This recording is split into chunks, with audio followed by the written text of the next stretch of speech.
You stand at the top of the dale while the first grey light of morning spreads across the sky, a light without warmth or colour, just a slow lifting of the dark. The air is still and cool against your skin, carrying the faint scent of dry grass and limestone dust. Below you, the valley runs north to south between two long ridges of pale rock, their slopes patched with wiry sheep-cropped turf and outcrops of stone that catch the dawn like old bone. The dry spell has been going on for 7 weeks now, and the whole dale feels held, waiting, as if the earth itself has forgotten the weight of rain. A narrow track leads down from where you stand, its surface packed hard by cartwheels and the hooves of packhorses. In the low light, you can see every crack in the ground, thin fissures that spread like the lines on the back of a hand. Dust rises in little puffs where your feet disturb it, settling again almost at once because there is no breeze to carry it away. The stone walls that divide the fields on either side stand grey and silent, built without mortar, each piece balanced so carefully that they have held for 100 years. Beyond them, the sheep are only pale shapes, huddled together in the lee of a barn, their breathing so shallow you cannot hear it.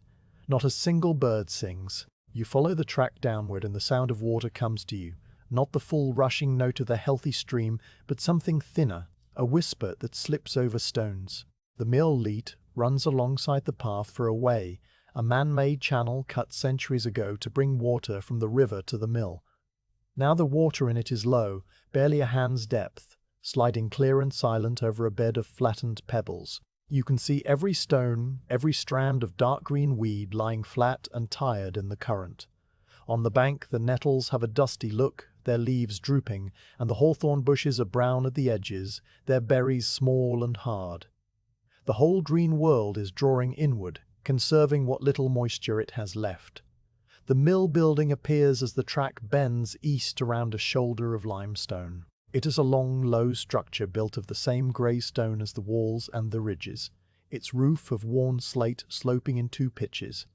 At the far end, against the dark stone, the water wheel stands motionless. Its wooden paddles, each as wide as your chest, hang in the still air without a tremor. The oak is silvered by weather, split here and there by the long drought, and a thin line of green moss marks the height the water used to reach. That line is now a full 2 feet above the surface of the tailrace pool, which barely ripples, gleaming like a dull mirror in the early light. No water spills over the wheel, no buckets fill and tip. The mill sleeps. You cross the little stone bridge that arches over the tailrace and come to the door of the mill. It is an oak door, heavy and dark, standing slightly ajar as if whoever was last here left in a hurry or never bothered to close it. There is no sound from inside. No rumble of stones, no click of the damsel. The air around the doorway smells of old flour and cold stone, with a faint sweetness of linseed oil and the dusty scent of grain that has worked its way into the very timber of the building. You push the door gently and step inside, your eyes adjusting to the deeper shadow. The ground floor is a cavern of wood and stone. The great spur wheel fills the center of the space, its rim as high as your shoulder, its cobs of applewood and hornbeam fitted together in a maze of peg joints and wedges. Above it, the vertical shaft rises into the darkness of the stone floor above, and below, through a low arch, you can glimpse the pit wheel that takes the motion from the water wheel outside. Everything is still, coated in a fine, pale dust that has settled over weeks of idleness. When you touch the wooden frame, your fingers leave 4 clean lines in the grey powder. It is as soft as flour itself, and just as quiet. You walk slowly around the spur wheel, feeling the uneven flagstones underfoot, worn smooth in the center from generations of millers' boots. A wooden bench runs along one wall, and on it rests a leather satchel, dark brown and scuffed at the corners, its strap curled like a sleeping animal. Beside it are a few empty sacks and a tin lantern with a stub of tallow candle still inside. The tools have not yet been unpacked. The millwright has not yet begun his work. Soon he will arrive with his bag of mallets and chisels, his calipers and his grease pot, and he will stand where you stand now, reading the still language of the machinery. You go back outside, because the light is growing now and you want to see the whole dale as it wakes. The sky has turned from grey to a pale blue that holds no cloud, a dry blue, the kind that promises another day of heat.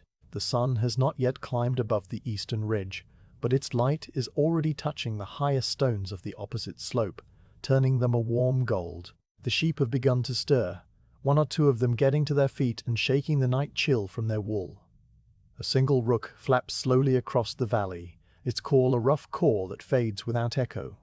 You walk to the headrace where the sluice gate stands partway open. The water that comes through the gap is a smooth glassy sheet, thin as a pane of window glass, falling into the head of the wheel without enough weight to turn it. A few drips hang from the paddles, catching the light, falling at long intervals into the pool below. The sound they make is a soft plink, a note so small it seems to belong to the silence rather than break it. You place your hand on the cool iron of the sluice mechanism, feeling the roughness of rust and the smooth wear of the handle where hands have gripped it season after season. The meadow beside the leat is pale brown, the grass dry and crackling underfoot. A few late wildflowers, scabious and knapweed, stand stiff and faded, their petals papery to the touch.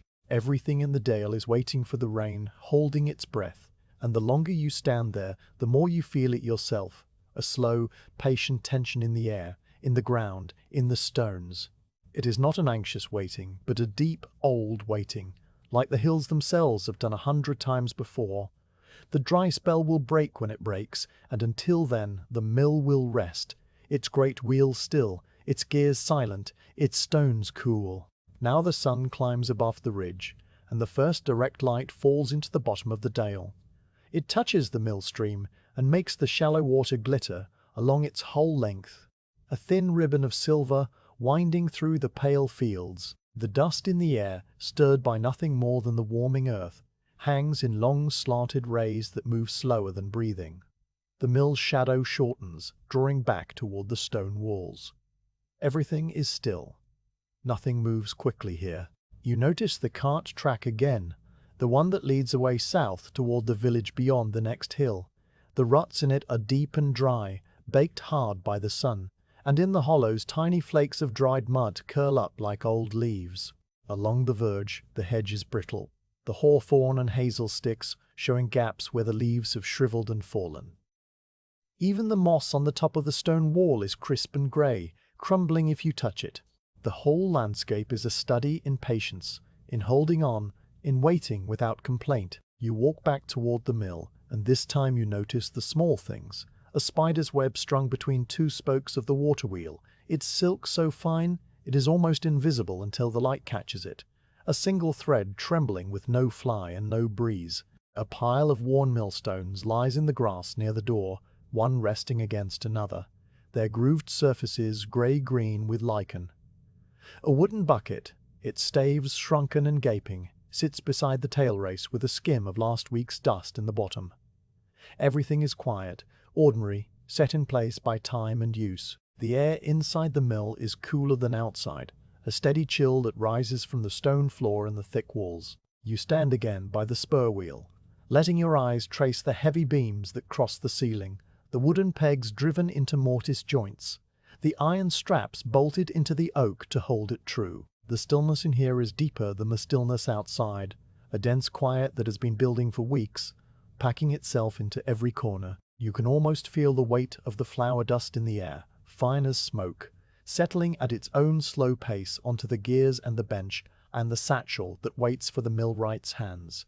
The satchel. You return to it on the bench, not opening it, but just looking at the worn leather, the stitches along the seam, the little brass buckle that holds it shut. It is old, older than this dry spell, older perhaps than the young man who will soon pick it up. It has travelled many miles, seen many mills, been set down on many benches just like this one.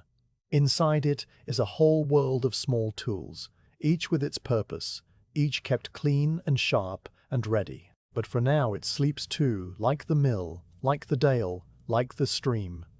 Outside, the light is full morning now, clear and steady, throwing long shadows westward. The day will be hot, the water in the leat will drop a little more, the cracks in the ground will widen by a hair, the dust will deepen. But none of that has happened yet. Right now, at this moment, the dale is exactly as it has been for days, suspended in the long pause of a dry spell. The mill wheel does not turn. The gears do not mesh, the stones do not grind, and in the quiet you can hear the absence of sound, which is not a true silence, but a layering of tiny sounds. The distant bleat of a sheep, the far-off cry of the rook, the single drip of water from a wooden paddle into the pool.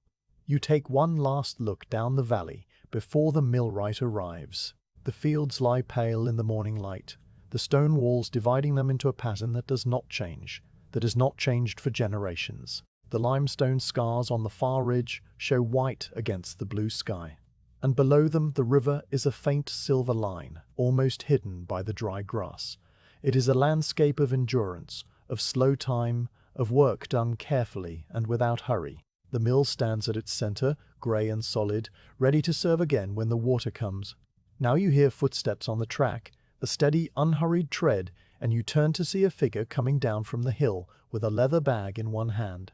The millwright is here, but the chapter of the dawn has ended, and the slow day of work is about to begin. The millwright sets his leather satchel on the bench just inside the door, the same bench where you saw it waiting in the dimness, and for a moment he simply stands in the cool stone hush of the ground floor. He is a man of middle years, his shoulders rounded slightly by decades of leaning into machinery, his hands brown and cross-hatched with fine scars from chisel slips and splinters.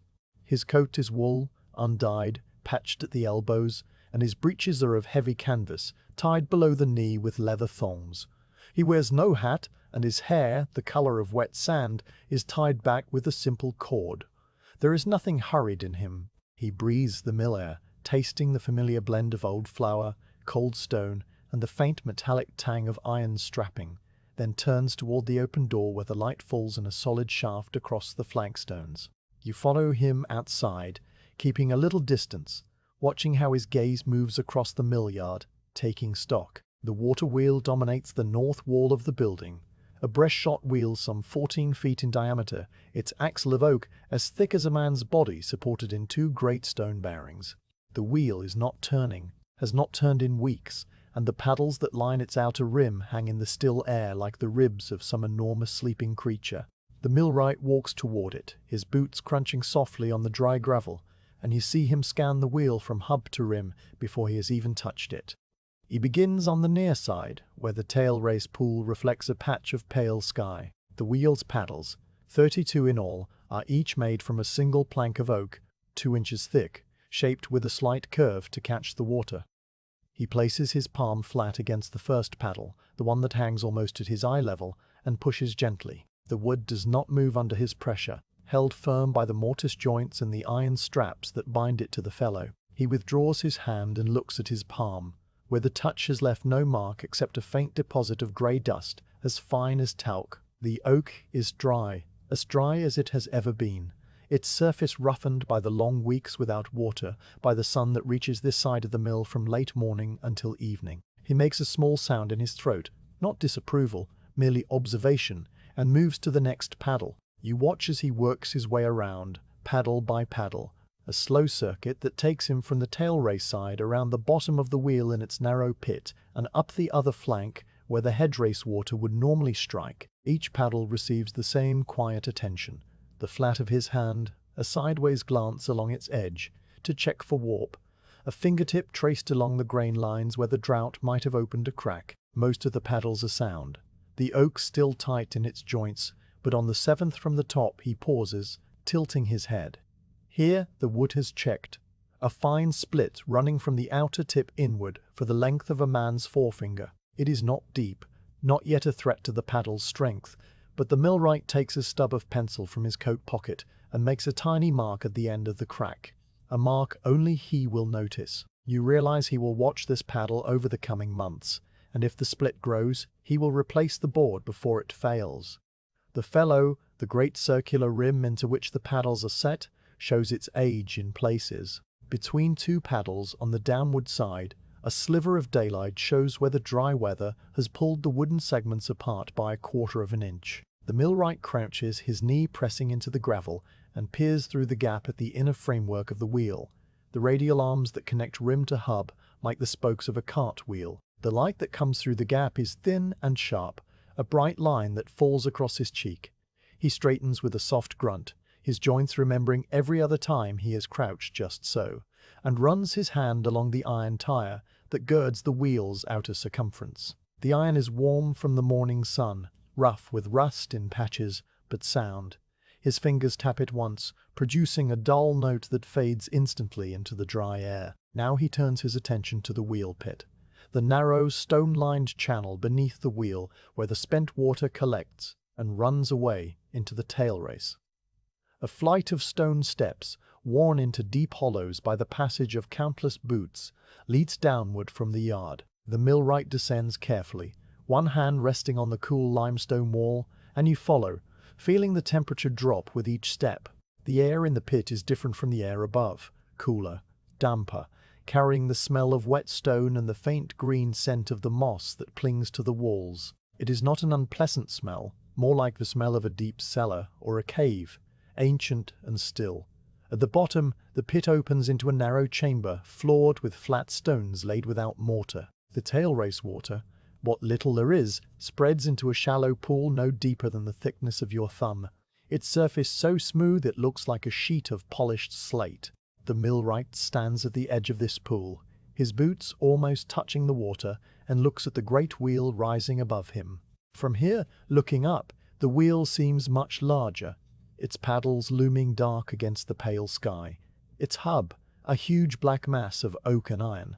He reaches up and touches the underside of a paddle that hangs directly overhead, feeling the grain of the oak, the remnants of some old dressing of tar. A single drop of water, clinging to the paddle's edge since the last time the sluice was opened, falls and lands on the back of his wrist. He watches it roll down his skin, a cool trail in the warm day, and then he looks at the watermark on the wall. The watermark is a line of darker stone that runs around the pit at the height of a man's shoulder, a record of every wet season when the tail race backed up and the water level rose. It is marked not only by colour, but by a thin crust of mineral, a pale grey deposit left behind as the water slowly evaporated.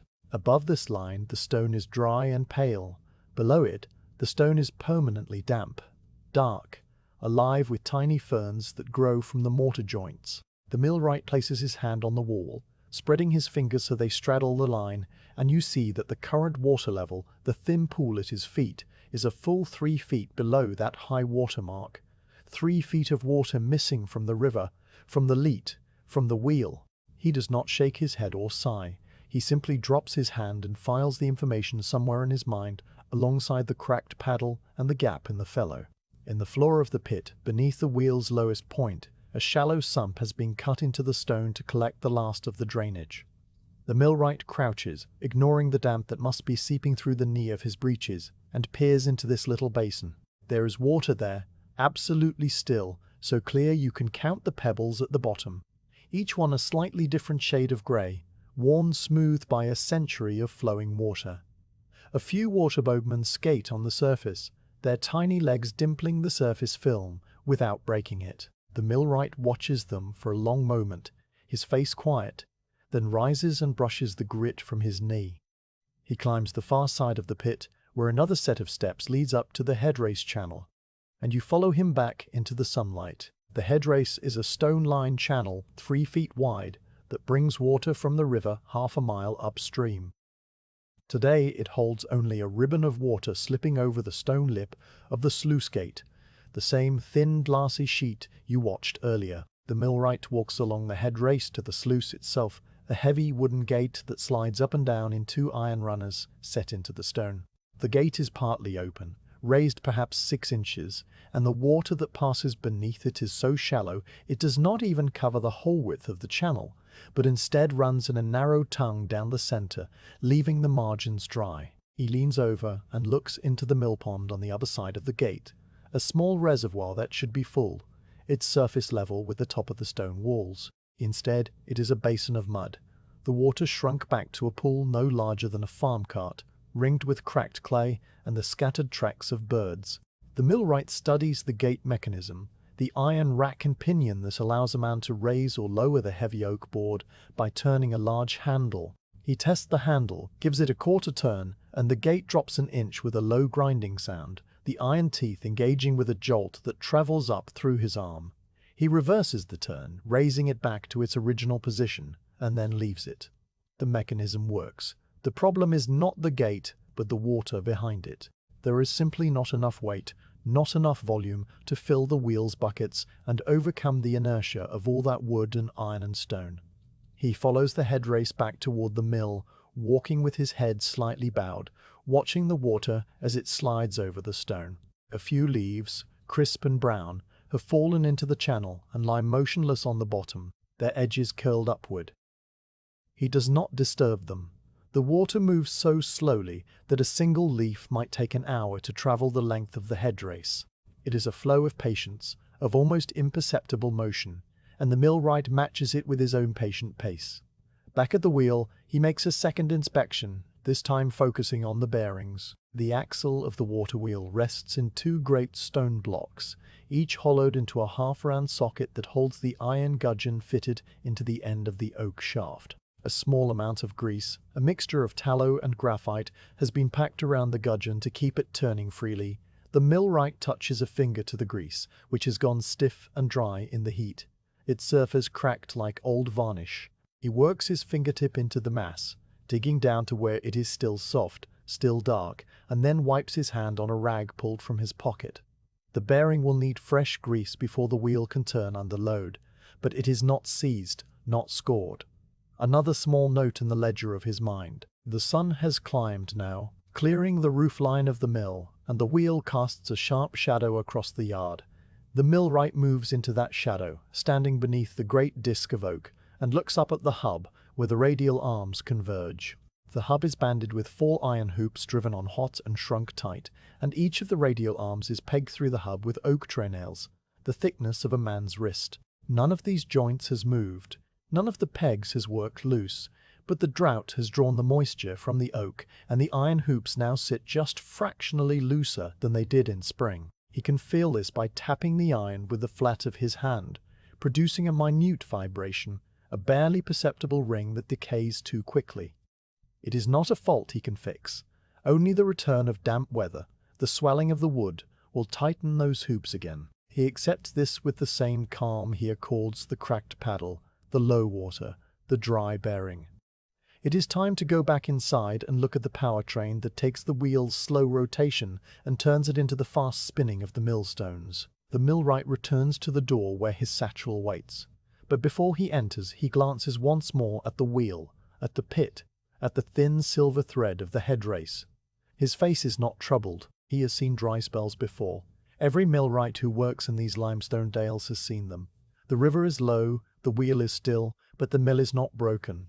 It is only resting, and while it rests, there is time to make everything ready, to adjust every cog and stave, so that when the rain comes, as it always does eventually, the old machinery will wake without complaint and take up its work as though it had never stopped. He passes through the doorway into the dark of the ground floor, and you follow. The transition from sunlight to shadow is so complete that for a moment you see nothing but blackness shot with floating shapes of orange, the after-images of the bright yard. Then your eyes adjust, and you make out the millwright already standing by the pit wheel, the great wooden gear that meshes directly with a smaller gear on the wheel's axle. His inspection has moved inside now, and the quiet work of understanding what needs to be done continues without pause. The millwright crosses the stone floor to the bench where his leather satchel lies, its shape dark and patient against the grey dust, and you follow the soft scuff of his boots on the flagstones without hurry. He takes hold of the satchel by its strap, the leather worn smooth where it has rested on his shoulder 1,000 times, and he lays it flat on the clear end of the bench with the same care a man might use when setting down a sleeping child. The brass buckle is small and tarnished, shaped like a simple loop with a hinged tongue, and he works it open with his thumb while the leather folds back from the flap with a quiet creak. Inside, the satchel is divided into pockets of canvas and thin leather, each one holding some instrument or small container, the whole arrangement darkened by years of oil and dust and the fine powder that works its way into every crevice of a mill. He reaches in first not for a tool but for a folded square of linen, yellowed and soft, which he spreads on the bench beside the satchel. This cloth is his work surface, an old piece of sheeting worn to the texture of fine wool, marked here and there with stains from tallow and the faint rings of oil. He smooths it with his palm, pressing out the creases, And only then does he begin to lift his tools from their pockets and lay them out in a row that he has probably made 10,000 times. A row whose order never changes because order saves time and thought, and both are precious when you stand inside a sleeping mill with only the daylight to work by. The first tool is a rule made of boxwood, yellow as old cream, its edges brass-bound and marked with fine black lines that divide the inch into eighths and sixteenths. This rule has been with him since his apprenticeship, given to him by the old man who taught him the feel of a bearing and the sound of a true gear. He handles it gently, running his fingertip along the brass edge where it has dented once from a fall onto a stone floor in a mill in Nottinghamshire years ago. The rule is a thing of precision, but it is also a thing of memory, and he sets it at the top of the cloth with its numbers facing up, ready to measure anything that needs measuring. Next come the calipers, a pair of simple dividers made of beechwood, their two legs joined at the top by a friction joint that can be tightened with a small brass screw. The millwright opens and closes them once, testing the smoothness of the movement, and you can hear the faint whisper of wood on wood as the legs spread apart and come together again. He places them beside the rule, their points aligned, and then reaches back into the satchel for the tri-square. The square is also of beech, its blade set into a thicker stock at an exact right angle, checked and trued so many times that the edges have acquired a polish from his hands. He holds it up to the light for a moment, squinting along the blade to confirm that it is still straight, though he knows it is, because he checked it only yesterday and nothing has happened to it since. Still, a millwright checks, even when he does not need to. The wooden mallet he lifts out next is heavy, its head made of apple wood, the striking faces slightly rounded from use and stained a darker brown where they have met the ends of chisel handles. The handle is ash, straight-grained and smooth, and fits into his hand as though it grew there. He sets the mallet on the cloth with a small, solid thump, the sound damped immediately by the linen, then reaches for the chisels. There are 5 of them, each rolled separately in a strip of oiled leather and tied with a little cord. He unrolls them one by one, laying them side by side, a wide, firmer chisel with a blade an inch across, a narrower one for mortises, a gouge with a shallow curve for shaping hollows, a very fine paring chisel with a long blade, and a small chisel no wider than his little finger for delicate work on the lantern pinions. The steel of each chisel has the soft grey shine of metal that is kept oiled and never allowed to rust, the cutting edges sharpened to a mirror line that catches the dust-flecked light. Beside the chisels he lays a small whetstone, a rectangle of fine Arkansas stone glued into a wooden block to protect it from cracking. The stone is pale, almost white, and its surface is worn into a gentle hollow from years of circular sharpening motions. A thin film of dried oil darkens the center, and when the millwright touches it, his finger leaves a faint print in the residue. He will not need to sharpen anything today, not unless a chisel edge turns on a knot or a stray nail hidden in the wood, but the stone comes out anyway, because the kit is not complete without it. Now the smaller items appear, a bradawl with its little square section steel point, used for starting holes, a gimlet, which is like a tiny auger, for boring pilot holes in oak before a peg is driven, a flat piece of steel that serves as a scrapper for cleaning old grease from bearing shells, a small file with a handle made of antler, and a little brush of horsehair bound with wire, for sweeping dust from joints. Each item is set down gently, the sound of wood and steel on linen so soft that it hardly carries beyond the bench. The millwright's hands move with a rhythm that is neither fast nor slow, a kind of waking sleep of motion, and you realize you have been holding your own breath without meaning to, matching the stillness of the mill.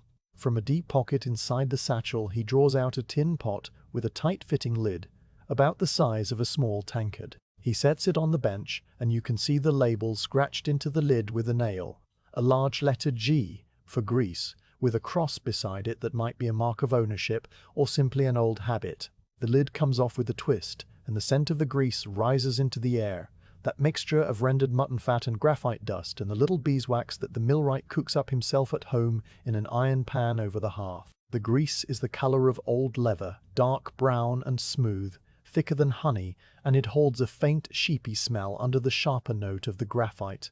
He checks the level with a glance, sees there is enough for the work ahead, and closes the lid again. Alongside the grease pot he places a small stoneware jar with a cork stopper, this one marked with an O for oil. The oil inside is linseed, pressed from the same seed that the mill sometimes grinds, and it has a clean green smell, slightly sweet. A few drops of this oil will go into the bearing journals later, seeping into the oak end grain and the iron gudgeons, easing the first turn of the shaft when the water finally comes.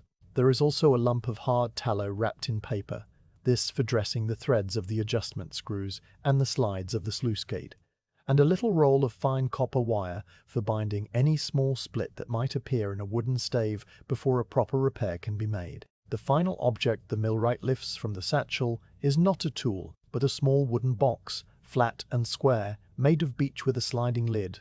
Inside, nested in little compartments lined with felt, are the spare parts he carries from mill to mill, wooden wedges of oak and ash in several sizes, a few iron nails, a spare lantern stave, a small coil of hemp cord, and 3 brass screws. The spare stave is of ash, turned true on a lathe, its ends shaped to fit the mortise holes in the stone nut, and it is the exact length of the other staves in the mill, because the millwright has been here before and he knows this machinery. He slides the lid back into place and sets the box at the end of the row, where it sits like a full stop at the end of a sentence. Now the tools are all laid out, and he stands for a moment looking at them with the same calm attention he gave the water wheel outside. It is a quiet ritual, this laying out of the kit, one that serves no immediate purpose beyond readiness, but it is also a way of settling into the work, of telling the hands and the mind that the time for walking and looking is over, and the time for doing is about to begin. The smell of the satchel's contents, oil and tallow, and old wood and iron and leather and stone, blends with the mill's own scent of flour and dust until you can no longer tell where one ends and the other begins. The bench itself is an old thing, its top made from a single slab of oak, 3 inches thick, dark with age and worn into shallow valleys where generations of millers' arms have rested while they watch the gears turn. Along its back edge runs a strip of wood nailed in place to keep tools from rolling off, and on the wall above it someone has carved a date. The numbers shallow and softened by time. 1721, 44 years ago, when the mill was last rebuilt. The millwright notices the date but gives it no special attention, because he has seen it many times, though it probably reminds him of something, some earlier repair or some story the old miller once told. The light inside the ground floor is dimmer now than it was when he came in, because the sun has moved around the building and the one small window in the north wall, little more than a slit glazed with thick green glass, now looks into shadow. The dust in the air, which was earlier made visible by the shaft of sunlight, has become invisible again, though you can still taste it on your lips, a fine mineral dryness. The millwright does not seem to notice the failing light. His eyes are accustomed to working in the gloom. He reaches for a lantern that hangs from a hook on the ceiling beam, a simple tin box with panes of horn through which the candle flame will glow, a warm amber. He opens the little door, checks if the tallow candle inside is still long enough to last the afternoon, and then takes out his tinderbox from a pouch on his belt and strikes a spark. It takes 3 tries, each scratch of the steel on flint producing a brief shower of sparks that die before they can catch the char cloth. But on the 4th the cloth smoulders, the sulphur tip of the matchwood catches, and the candle wick curls upward into a steady flame. The lantern, lit now, pushes the shadows back a little, settling a warm circle of light on the bench and the tools and the satchel. He hangs the lantern back on its hook, and in the improved light he turns finally to the pit wheel that stands between the water wheel's axle and the great spur wheel above it.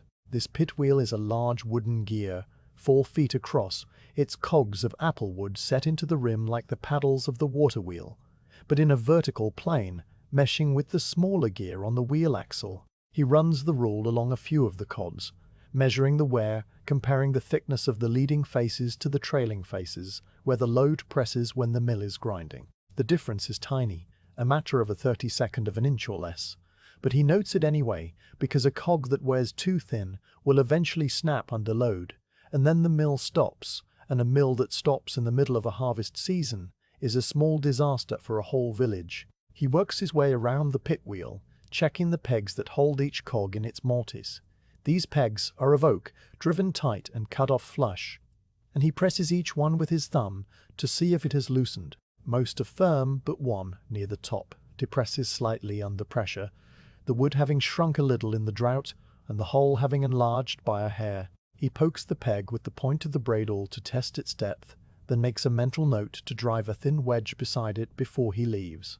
This is the way of his work. Find the small looseness, attend to it before it becomes a crack, a wobble, a break. He crouches and looks at the engagement between the pit wheel's cogs and the smaller gear on the axle, a gear the millers call the wallower. The wallower is made of hornbeam, a tough pale wood that wears smooth under friction. Its teeth climb up into the cobs of the pit wheel in a continuous mesh, and the millwright watches the fit, seeing how the apple wood rides against the hornbeam. In a perfect world, the teeth would touch along their whole flanks, sharing the load. But in the real world of a dry spell in a quiet mill, there are tiny gaps here and there where the wood has shrunk differently.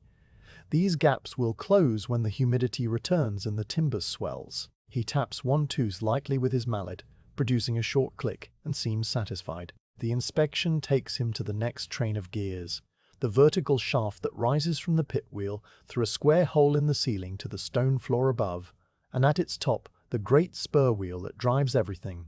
But that is for later.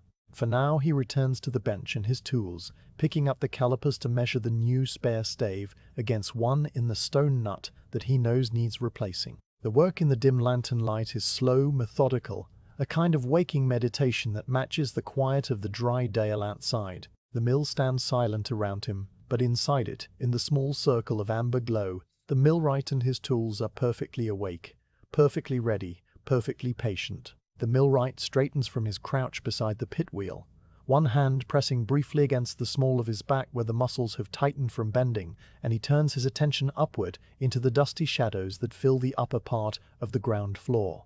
The lantern on its hook casts a circle of amber light that reaches only so far before fading into the dark of the old beams, and beyond that circle the ceiling is a lattice of heavy oak timbers, blackened by time and a permanent haze of flour dust that hangs in the still air like a soft grey fog. He lifts the lantern from its hook and carries it with him, the handle warm against his fingers, the flame swaying a little as he walks and sending quick shivers of light across the gear teeth and the stone walls and the spiderwebs that drape every corner. You follow him past the great spur wheel, that broad wooden gear standing as tall as a man's shoulder, its rim fitted with cogs of hornbeam that gleam dully where they have been polished by the constant meshing of the stone nuts.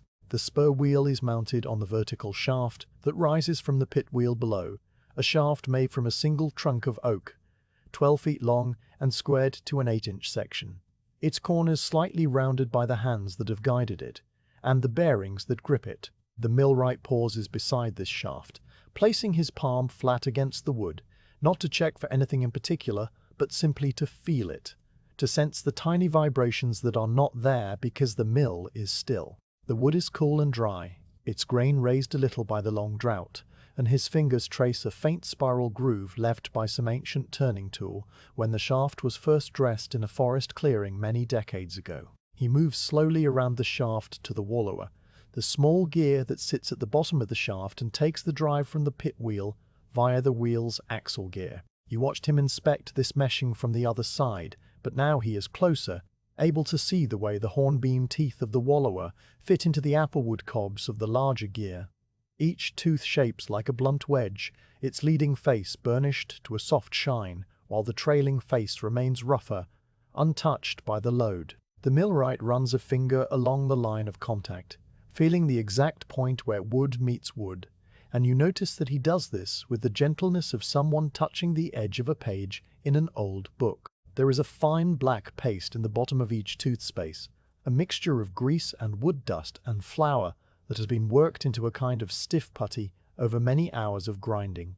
He scrapes a little of it free with his thumbnail, rubs it between his fingers, and judges its consistency, a habit that tells him how well the gears have been running and whether grit has entered the mesh to accelerate wear. The paste is smooth, no grit, just the soft debris of wood and grain. He wipes his fingers on the rag tucked into his belt and nods once to himself. The lantern light climbs the vertical shaft as he tilts it upward, and you both look into the square opening cut through the ceiling beams where the shaft passes to the stone floor above. The opening is lined with a wooden curb, a frame of oak that keeps the shaft centered and prevents it from rubbing against the joists. The millwright reaches up and places a hand on this curb, testing its firmness, and finds that the pegs holding it are still tight despite the dryness. A little dust sifts down as he touches the wood, drifting in the lantern light like tiny flecks of snow that fall slower than breathing and disappear into the darker air below. He walks now to the far side of the great spur wheel, where the drive power is taken off to the millstones. The spur wheel's cogs mesh with two smaller gears called stone nuts, one for each of the two pairs of millstones that sit on the floor above. Only one stone nut is present today.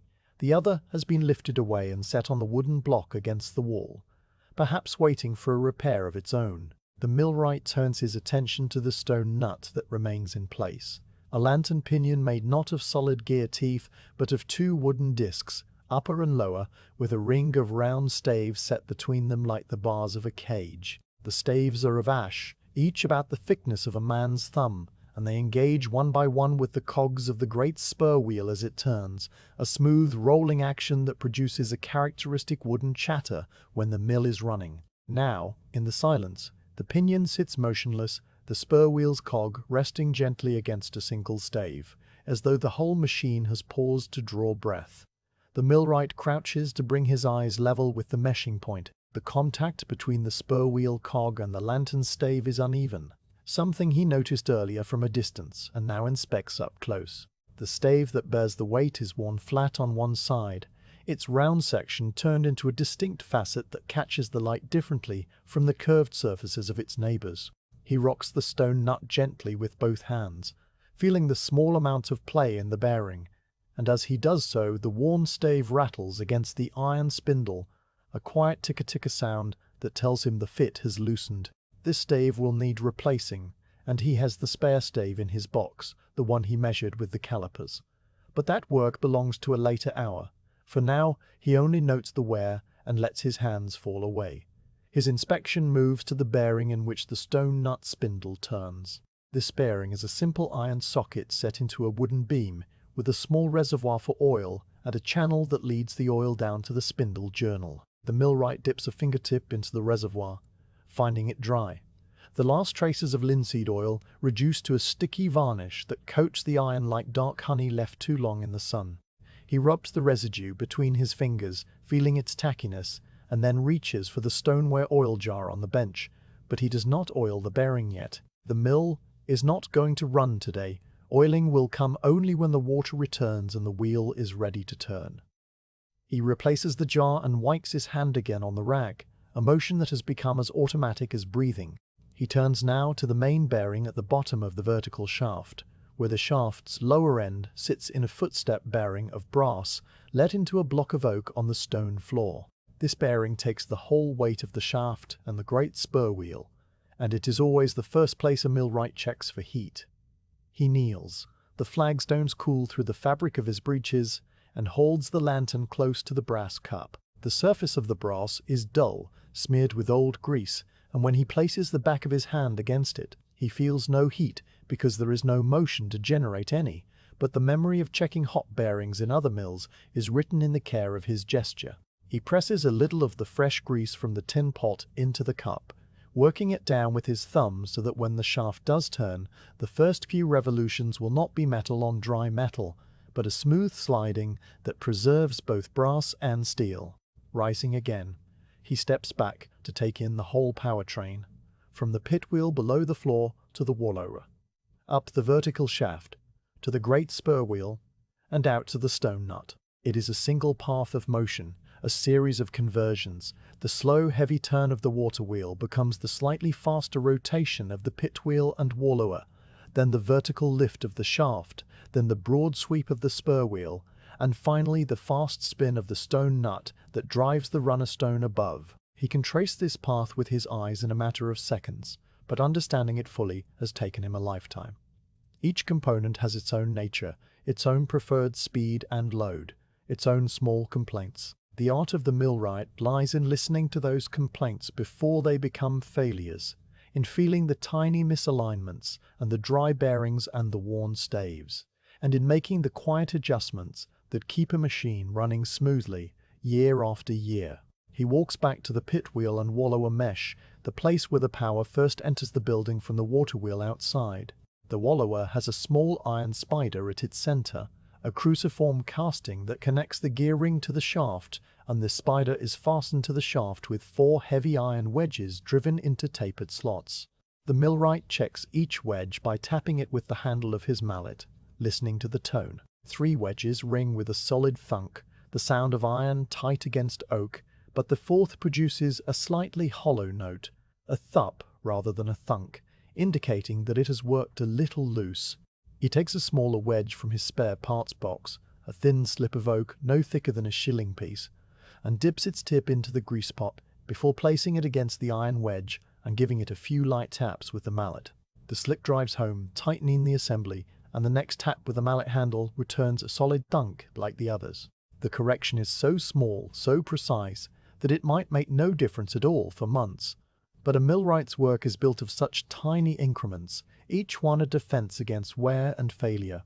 The light from the lantern is beginning to weaken, the tallow candle burning down, and the millwright pinches the wick to brighten the flame for a few more minutes while he finishes this part of his inspection.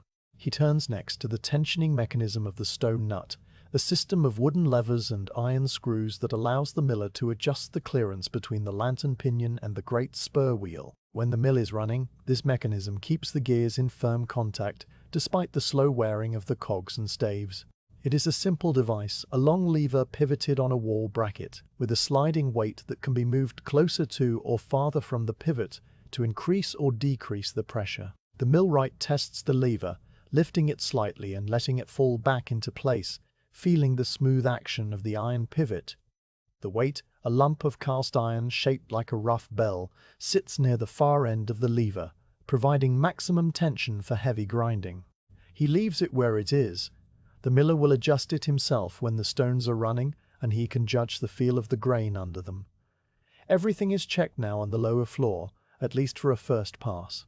The pit wheel, the wallower, the vertical shaft, the great spur wheel, the stone nut, the bearings, the wedges, the adjustment levers, all have been touched and considered, their condition noted in the millwright's orderly mind. He stands in the center of the floor, the lantern held low, and lets his gaze travel slowly around the space, from the dark archway that leads to the wheel pit, to the bench with its neat row of tools, to the square opening in the ceiling above the shaft, to the spur wheel's broad rim and the silent stone nut. The only sound is the faint hiss of the candle flame and the settling of old timbers somewhere in the roof. The building, breathing in its sleep. A narrow wooden staircase climbs against the far wall, leading to the stone floor, where the millstones themselves sit in their wooden vats, and the millwright turns toward it. But before he climbs, he stops at the bench and selects a few tools to take with him. The rule, the tri-square, the small chisel, the mallet, and the spare stave from his box. He wraps them in the linen cloth and tucks the bundle under his arm, leaving the rest of the kit laid out on the bench for when he returns. The lantern stays behind as well, because the stone floor above has its own windows and will be brighter than the lower floor at this hour, a fact he knows without looking at the sky. You follow him up the staircase, the treads creaking under your combined weight, the sound of your footsteps muffled by the dust that coats every surface. The staircase is steep and narrow, the handrail a single rope strung through iron eyes, and the walls on either side are close enough to touch. As you climb, the smell changes. Less flour dust, more stone, and a faint coolness that spills down from the upper room like water flowing downhill. The millwright's shoulders brush the walls, leaving faint trails in the dust, and you notice how quietly he moves, despite his heavy boots, a habit born of years spent inside sleeping machines that you do not wish to startle awake. The staircase opens onto the stone floor, a large room lit by 2 small windows set high in the gable ends, their panes of thick greenish glass letting in a muted daylight that paints the whole space in shades of grey and olive. The great spur wheel rises through a square opening in the center of the floor, its top half visible here, its cogs slowly turning if the mill were running, but now fixed in a stillness that seems even deeper up here, where the millstones sit silent under their wooden covers. Two pairs of stones occupy the room, each pair set in a circular wooden vat, the covers shaped like flattened cones, with a central hole for the grain to enter and the spout to deliver the meal. The air is thick with the scent of stone and old grain, and every surface is coated in the same fine dust that blankets everything. The millwright crosses to the nearest vat, the one driven by the stone nut he was examining below, and he lifts off the wooden cover with a careful upward pull, setting it aside against the wall. The runner stone, the upper stone that rotates, is revealed, a disc of pale grey millstone grit, 4 feet in diameter and a foot thick. Its upper surface grooved with a pattern of shallow furrows that radiate from the center like the petals of a flower. The bedstone below it is fixed, its own furrows matching those of the runner stone, and the gap between them, the grinding space, is set to the thickness of a finger's width or less, depending on what is being milled. The millwright leans over the stone, his hands resting on the smooth rim, and peers into that gap as though it might tell him something about the stone's readiness. It tells him nothing, because the stones are cold and still, but the act of looking is part of his routine, a way of acknowledging each component of the mill before he works on it. He sets his bundle of tools on a small shelf by the window and selects the rule and the tri-square, the same ones he handled with such familiarity down below. The work on the stone nut stave can wait. First he wants to check the alignment of the spindle that rises from the stone nut below through the floor and into the eye of the runner stone. This spindle is of iron, an inch thick, and it carries a small crown wheel that engages with a pinion on the damsel, the chattering device that shakes grain into the stones. The millwright places the tri-square against the spindle and the floor, checking that it stands vertical. It does, or nearly does. There is a slight lean, no more than the 16th of an inch over 4 feet, which is within the tolerance of the bearings but worth noting if the stones ever run hot. He marks the spindle with a finger, then moves on. The damsel itself sits on a bracket above the stones, a small wooden wheel with 4 arms that knock against a shoe-shaped feeder as they turn, producing the rhythmic chatter that gives the device its name. The millwright flicks one of the arms with his finger and it bounces on its shaft, the wooden parts clicking together with a dry sound that echoes briefly. The leather hinges that hold the shoe are stiff but not cracked. The drought has not damaged them beyond use. He nods at the damsel, as if greeting an old acquaintance, and turns back to the runner stone. Now he begins to trace the power train from the top down, imagining the flow of motion in reverse, from the stones through the spindle, down to the stone nut, around to the great spur wheel, along the vertical shaft, down to the wallower and pit wheel, outward to the water wheel axle, and finally to the paddles themselves, standing dry in the pit. It is a path he can trace in his mind as clearly as you might trace the line of a road on a map, and he does so now, standing in the dusty light, with his hand resting on the cold stone, seeing not the still machinery, but the living, turning mill that it will become again when the water returns.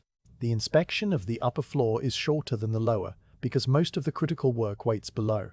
But the millwright does not hurry. He checks the stone crane, a wooden jib with a block and tackle for lifting the runner stone when it needs dressing, finding the rope dry but sound, the iron hooks free of rust. He checks the grain hopper, a large wooden bin that sits above the stones, its bottom spout closed with a wooden slide. He slides it open and shut once to confirm it moves smoothly, then checks the meal spout where the ground flour falls into sacks.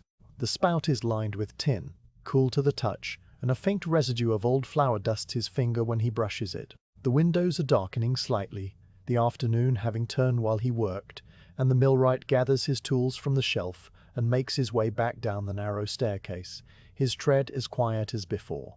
The lantern on the ground floor has burned very low, the flame now a small blue nub at the tip of the wick, and he blows it out with a single breath, leaving the room in darkness except for the grey light that slips through the open door. He places the bundled tools on the bench beside the others, unrolling them with the same care he used when he first laid them out, and then he stands in the doorway for a moment, looking out at the mill yard and the still wheel and the pale dale beyond. The power train is traced now.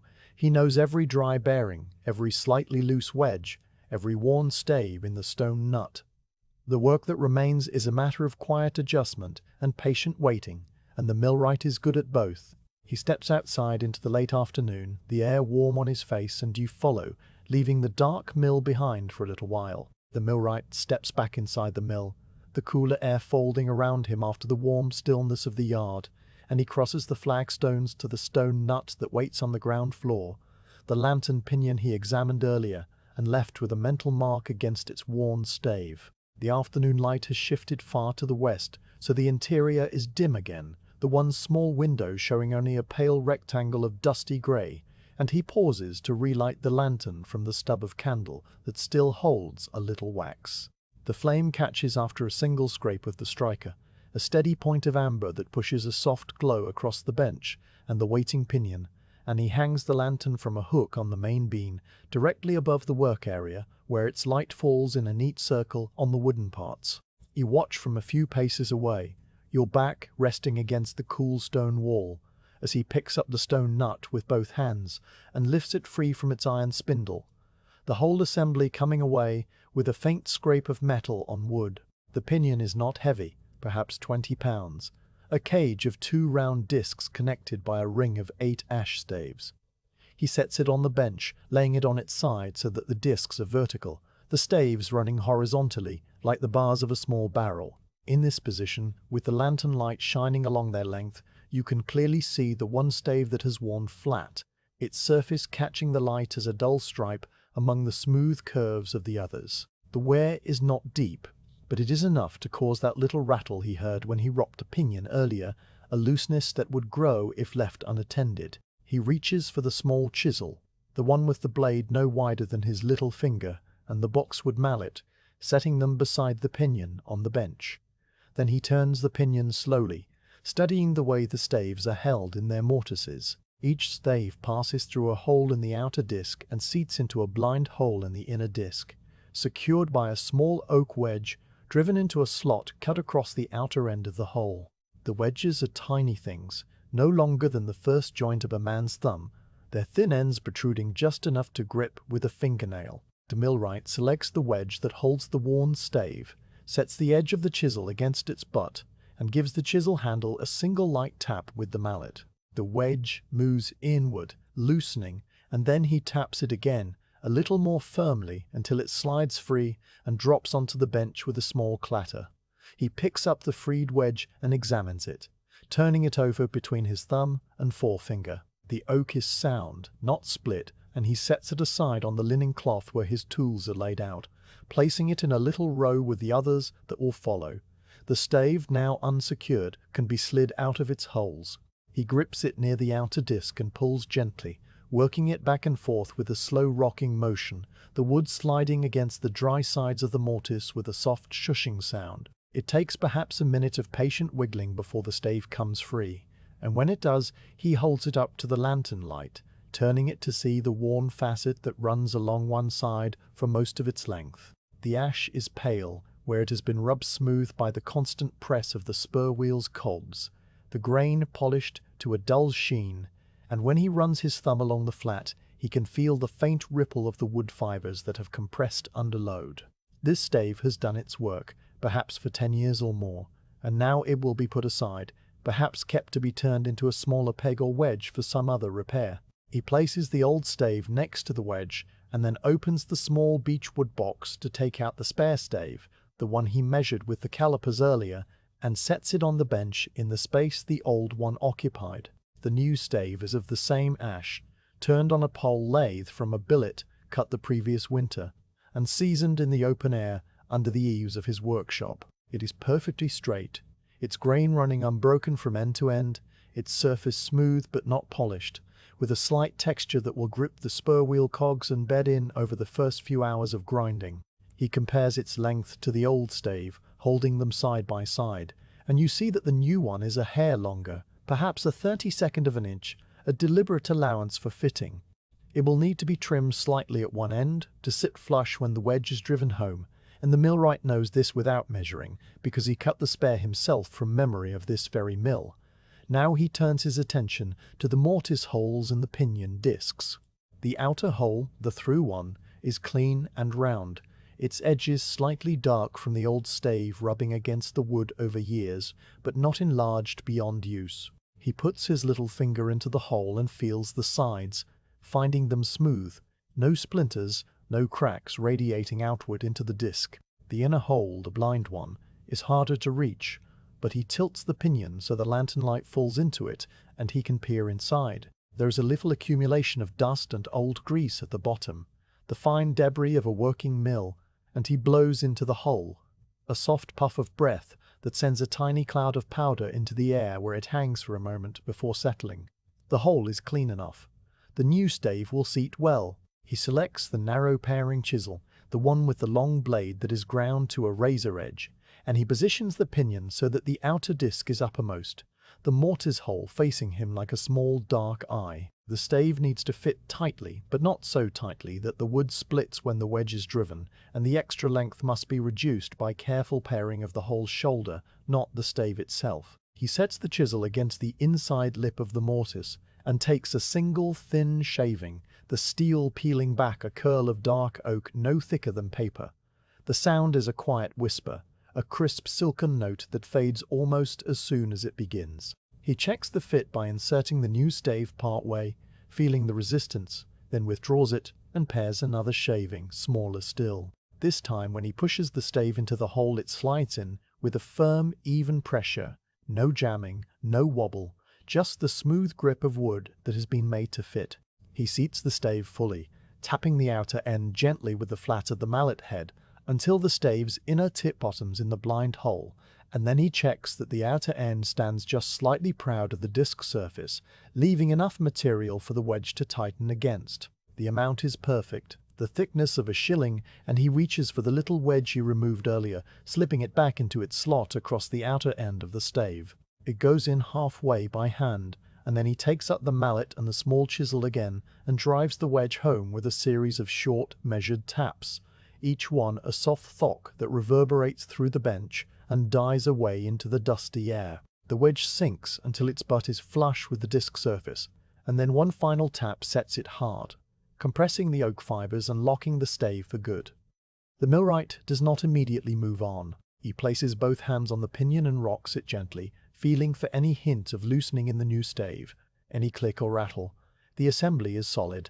He then lifts the pinion up close to his ear and flicks the new stave with his fingernail, producing a clear, bright note that is slightly higher than the note of the older staves, which sound duller, deader, their fibers having absorbed years of oil and vibration. The difference in pitch is a small thing, a thing only a millwright would notice, and it tells him that the new stave is under the right tension, neither too tight nor too loose. He sets the pinion down and gives the whole cage a slow spin on the bench, watching the circle of staves rotate under the lantern light, their shadows wheeling across the flagstones like the spokes of a ghost wheel. There are 7 other staves in this pinion, and although none of them shows the same flattening as the one he replaced, the millwright decides to check each one while the pinion is off the spindle. He works his way around, thumb pressing each stave at its midpoint to feel for any sponginess, any sign of a hidden split. He taps each wedge with the butt of the mallet handle, listening to the sound, a thock or a thike, that tells him whether the wedge is still tight. 2 of the wedges produce a slightly hollow thick, and he draws them out with the chisel, examines them for cracks, finds none, and then reseats them with a dab of grease from the pot before driving them back in. The grease will help the wedge slide to a firmer seat, and will also keep the wood from drying out further in the drought, a small kindness to the old oak. One stave gives him pause, not worn flat, but slightly undersized compared to its neighbours, as though it has shrunk more in the dry air. He wraps his hand around it and finds he can just detect a minute movement, a fraction of a turn, when he twists it. This stave could be wedged more tightly, but the existing wedge is already driven to its limit, so the millwright selects a thin slip of ash from his spare parts box, a piece no thicker than a wooden knitting needle, and he trims it to a point with the paring chisel before inserting it alongside the existing wedge. A few taps, and the slip slides in, filling the extra space, and the stave becomes as firm as the others. He cuts the protruding end of the slip off flush with the disc surface using the chisel, the blade severing the wood with a soft crunch, and then he smooths the cut with a pass of the scraper. The whole process of checking and tightening the other staves takes perhaps half an hour, and it is quiet work, the only sounds being the tapping of the mallet, the whisper of the chisel, and the occasional scrape of the scraper on wood, all of them blending into a rhythm that feels as old as the mill itself. The lantern flame burns steadily, the tallow melting down, and the circle of light on the bench never wavers. The millwright's hands move in that same rhythm, unhurried, certain, and you find your own breathing has slowed to match the pace of his work, your eyelids heavy in the dimness. When he is satisfied with all the staves, he picks up the pinion and holds it at arm's length, turning it slowly in the light, checking the alignment of the staves relative to the discs. They should all be perfectly parallel, each one presenting its full length to the spur wheel cogs, and they are, or so close, that any deviation is smaller than the eye can measure without the rule. He sets the pinion back on the bench and reaches for the tri-square, placing it against the outer disc and one of the staves to confirm the right angle. The square sits flush, no light showing between blade and wood, and he nods once, a single slow dip of the chin, before replacing the square among the tools. Now comes the moment of returning the stone nut to its spindle. He lifts the pinion carefully, carrying it across to the wooden bracket that supports the spindle, and he slides the central hole of the inner disc over the iron shaft, easing it down with a gentle twisting motion that helps the keyway find its matching slot on the spindle. The pinion drops into place with a soft clunk, the iron and wood meeting in a union that has been made and remade countless times. He gives the pinion a spin by hand, and it turns freely, the staves passing through the air with a low whir that is barely more than a breath, and then he engages it with the great spur wheel's cogs, pushing the adjustment lever until the lantern staves mesh fully with the teeth. He turns the spur wheel by hand as far as it will go, which is only a few inches because the pit wheel and water wheel are still locked by their own weight. But in that small movement he can feel the new stave taking its place in the sequence, pressing against the hornbeam cog and releasing, pressing and releasing, a smooth rolling contact that has no click, no catch, no rough edge. The repair is true. He leaves the stone nut engaged, the lever pin locked in place, and steps back from the machinery, wiping his hands on the rag that has become grey with graphite and wood dust. The pinion stands ready, its new stave indistinguishable from the old except by its slightly lighter colour, a difference that will vanish once the flour dust and grease work their way into the grain. You look at it, and then at the millwright, and you see that his expression has not changed. There is no satisfaction or pride visible on his face, only the same calm attention that has been there all day. For him, this is not an achievement, but a simple necessity, one of several hundred small acts that keep a mill from falling into silence. The work is done because the work needs doing, and he does it, and then he moves on to the next thing.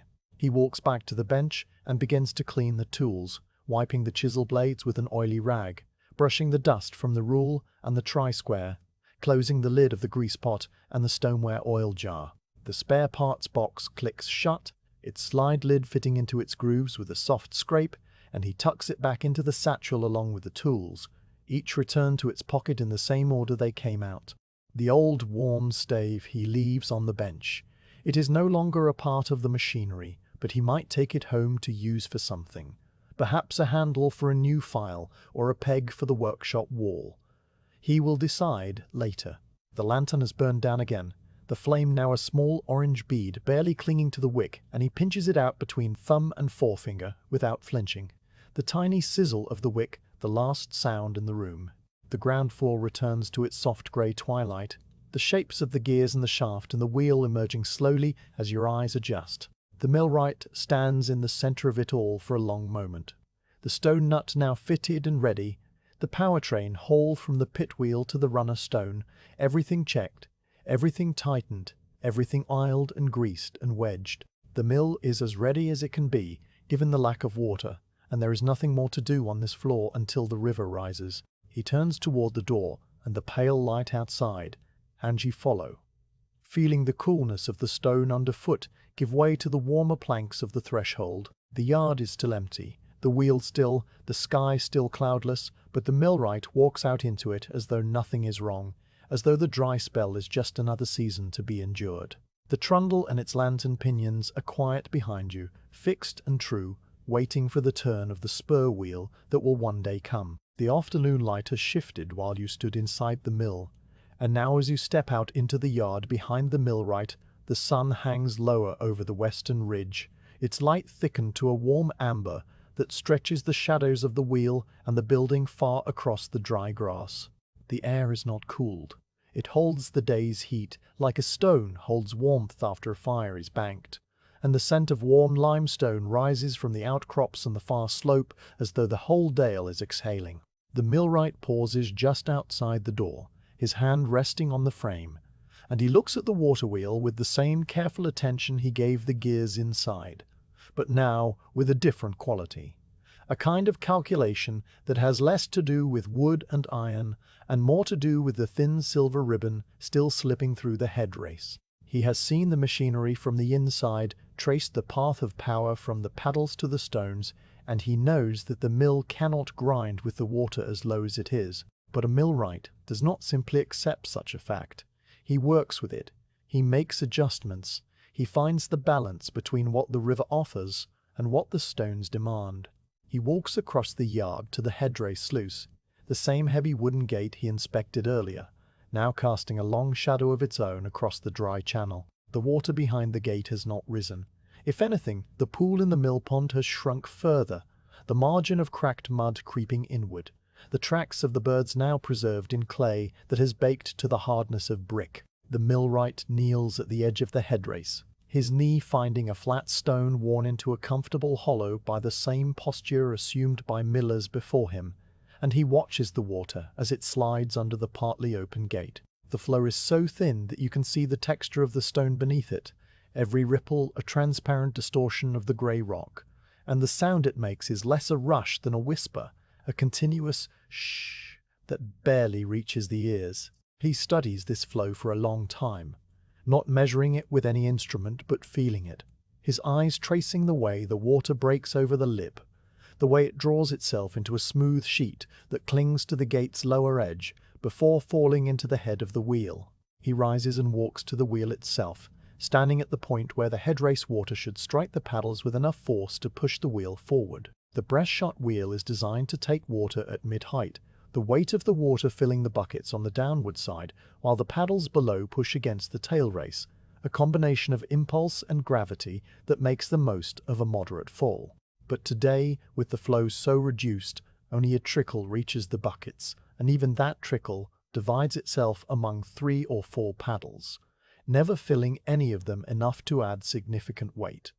The millwright places his hand on the rim and pushes, testing the resistance. The wheel does not move, locked in place, not by any brake, but by the sheer inertia of all the connected machinery, the gears, the shaft, the stones. It would take a certain volume of water, a certain number of buckets filled to a certain depth, to overcome that inertia and set the whole train in motion. He knows this volume not as a number, but as a sense in his arms and his back, the memory of many wheels in many seasons, and he knows that today the river cannot supply it. Yet the millwright is not defeated, because there are other ways to make a mill turn. The relationship between the water and the stones is not fixed. It can be altered by changing the gearing inside, by selecting a different stone nut with a different number of staves that will spin the runner stone at a different speed relative to the slow turn of the water wheel. If the power is low, you gear down, making the stones turn more slowly for each revolution of the wheel, reducing the load so that even a weak flow can keep things moving. This is not an ideal solution. The stones will grind more slowly, and the flour will be coarser if the speed is too low. But a mill that grinds slowly is better than a mill that does not grind at all, and a village waiting for its bread will accept a slower milling over no milling. The millwright turns away from the wheel and goes back to the sluice gate, his plan forming. He takes hold of the large iron handle that operates the gate, the same handle he tested with a quarter turn before. Now he turns it further, applying steady pressure, and the gears of the rack and pinion engage with a low grinding sound as the heavy oak gate descends inch by inch. The gap at the bottom narrows, and the water that was slipping under it begins to back up, spreading sideways across the width of the head race and deepening behind the gate. The millwright stops when the gate is nearly closed, leaving only a crack of an inch or so, just enough to let a small amount of water through to keep the wheel wet and prevent the paddles from drying out completely. But the main flow is now held back, and behind the gate the mill pond begins to fill, the water rising so slowly that you cannot see the movement, only its effect. the dark wet line climbing the stone wall, the floating leaf that inches upward, the reflection of the sky that grows larger on the still surface. He is banking the water, storing it so that when he does open the gate, he will have a brief store of deeper flow, a short period during which the wheel can be started and the stones brought up to speed before the mill pond drains again. This is an old trick, known to every miller who has worked a dry season, and the millwright applies it now with the same calm he applies to everything. While the pond fills, he returns inside the mill and climbs the narrow staircase to the stone floor again, this time with a particular purpose. On a rack against the far wall, half hidden in the shadows, several spare stone nuts hang from wooden pegs. These are the lantern pinions that drive the millstones, each one different, each one suited to a different speed or load. The millwright walks along the rack, his fingers brushing the dusty staves, counting the number of staves in each nut. The one currently in use, the one he inspected earlier with the worn stave, has 12 staves arranged in a circle between its two wooden discs. That is a standard nut, giving a standard speed suitable for a good flow of water. But beside it hangs another nut, slightly larger in diameter, with only 9 staves spaced more widely. Fewer staves mean that for each turn of the great spur wheel, the stone nut will turn fewer times, effectively reducing the speed of the runner stone relative to the water wheel. This is a lower gear, a slower speed, and it will require less power to turn, making it the right choice for a day when the water is weak. He lifts the 9-stave nut from its peg, feeling its weight, which is substantial but manageable.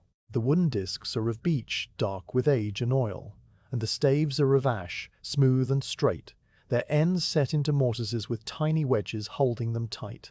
He carries the nut down the staircase, stepping carefully with the heavy wooden assembly cradled against his chest, and sets it on the bench beside the other tools. The 12-stave nut must come out first, and that requires loosening the tensioning lever and sliding the whole assembly back on its guides to disengage the lantern pinion from the great spur wheel. This is work that takes patience and a gentle touch, because the parts are heavy and the clearances are tight, and a slip of a mallet could chip a cog or crack a stave. The millwright loosens the weight on the tensioning lever, sliding it inward toward the pivot to release the pressure that holds the stone nut in mesh with the spur wheel. He then lifts the lever and props it on a wooden block, freeing the stone nut's bearing block to slide backward on its iron guides.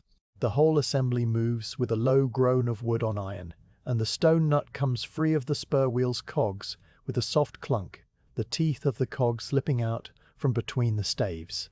The millwright guides the nut clear, his hands steady, and then he works the spindle free of the bearing at the top, lowering the whole stone nut carefully to the floor. It settles onto the flagstones with a solid weight, the dust puffing up around it in a small cloud that settles again as slowly as the water in the mill pond. He takes a moment to examine the 12-stave nut properly now that it is free. The worn stave that he noted earlier is definitely due for replacement, its flat face polished to a shine, but the other staves are in reasonable condition, only slightly flattened on their leading sides. He will repair this nut later, when the mill is running again, and there is time for such careful work. For now, he sets it aside against the wall and turns his attention to the 9-stave nut on the bench. The new nut must be mounted precisely, its spindle aligned with the bearing above, and its staves meshed cleanly with the spur wheel's cogs. He checks the spindle first, an iron shaft that runs through the center of the nut, and he finds it true and well greased from its last use. A little fresh grease from the pot, worked into the journal with his thumb, ensures that the bearing will run smoothly when the time comes. He lifts the 9-stave nut, his arms straining slightly under the load despite his years of conditioning, and he guides its lower end into the bearing block on the floor while aligning the spindle with the upper bearing socket. It takes a few slight shifts, tiny adjustments of angle, before the spindle slides home with a quiet thunk, the weight of the nut settling onto the bearing. He then pushes the whole assembly forward on its iron guides, engaging the staves with the cogs of the great spur wheel. The meshing is different from before. With only 9 staves, each stave enters its cog space at a slightly different angle, and the millwright rocks the nut gently, feeling how the staves settle against the cogs. The fit is good, the contact spread evenly across several teeth, and he tightens the tensioning lever, sliding the weight back toward the far end to apply just enough pressure to keep the gears engaged without binding. The change is complete. When the water comes, the runner stone will turn more slowly, but it will turn, and that is all that matters. The millwright steps back and wipes his hands on the rag, looking at the new arrangement. The great spur wheel, the stone nut, the vertical shaft, the wallower, the pit wheel, all are ready, all are connected, all are waiting in their new configuration that matches the drought. The mill is not broken, it is simply tuned to a lower key, like a fiddle string loosened to match a cooler room. He picks up the 12-stave nut from the floor and carries it up to the rack on the stone floor, hanging it on the peg where the 9-stave nut had been, a swap that will be reversed when the river rises again. The worn stave will wait for its repair, and the miller will know to use the smaller nut while the water is low. A piece of knowledge that will pass from the millwright to the miller with a few quiet words and a nod. Now he returns to the headrace outside, where the mill pond has been filling all this time. The water level has risen noticeably, the pool now spreading across the cracked mud and reaching the green reeds at the upper end. The surface is still and dark, reflecting the sky and the pale stone of the sluice gate, and the volume of water stored behind the gate is perhaps 3 times what it was when he began. It is not enough for a full day's grinding, not nearly, but it is enough for a start, enough to turn the wheel and bring the stones up to speed for a short run if the miller needs to grind a sack or two. The millwright places his hand on the sluice handle, ready to open the gate, but he does not turn it yet. He wants to see the whole system one more time, to stand where the water will flow and trace its path in his mind before he releases it. He walks along the headrace to the wheel, picturing the water as it will come, first a rush as the mill pond drains, the gate open wide, the glassy sheet thickening into a proper stream that will slap against the paddles with enough weight to move them. The wheel will shudder, the dry bearings will groan, the paddles that have hung still for weeks will dip one by one into the flow, and the whole great disc of oak and iron will begin its first slow revolution. The pit wheel inside will turn, the wallower will spin, the vertical shaft will rotate in its brass footstep bearing, the great spur wheel will sweep around, its cogs engaging the staves of the new stone nut, and the runner stone will begin to turn above, grinding whatever grain is fed into it. The whole train will come alive, a cascade of motion that starts with a single paddle dipping into the water and ends with flour falling into a sack. The millwright sees all of this without moving, without speaking, his eyes half closed against the afternoon light, his hand still resting on the sluice handle. But the release is not for now. The miller is not here, there is no grain in the hopper, and the millwright's task is to prepare, not to operate. He leaves the sluice gate as it is, the water bank behind it, a stored promise that can be called upon when needed. A stored promise that can be called upon when needed. The mill is ready, adjusted to the dry spell, balanced between the reduced flow and the slower gearing, and that readiness is a quiet victory, one not with noise or force but with patience and a feel for wood and water. He walks back toward the mill door, where the bench and the tools and the satchel wait in the gathering shadow. The sun has dropped further, the light now a deep gold that casts long shapes across the yard, the wheel's shadow stretching all the way to the stone wall of the leat. The sheep on the far slope are moving slowly toward their fold, their bleating faint and intermittent. A few clouds have appeared above the western ridge, the first you've seen all day, their edges tinged with pink, and they promise nothing but a change in the light. The millwright notices them without comment, then steps inside to put his tools in order before the day ends. The millwright returns to the stone floor for the 3rd time that day, his boots finding the worn hollows in the treads of the narrow staircase with the ease of long familiarity, and you follow him upward into a quality of light that has changed again since your last visit.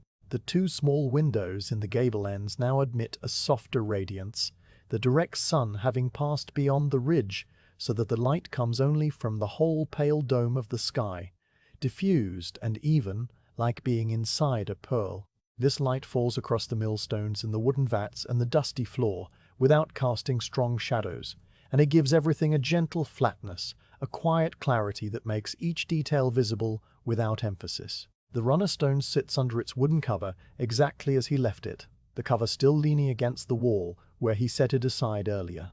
The stone itself, that great disk of pale grey millstone grit, is cool to the touch when he rests his palm on its upper surface, the stone holding the chill of the deep earth from which it was quarried somewhere in the gritstone edges of the Peak District, 100 years before.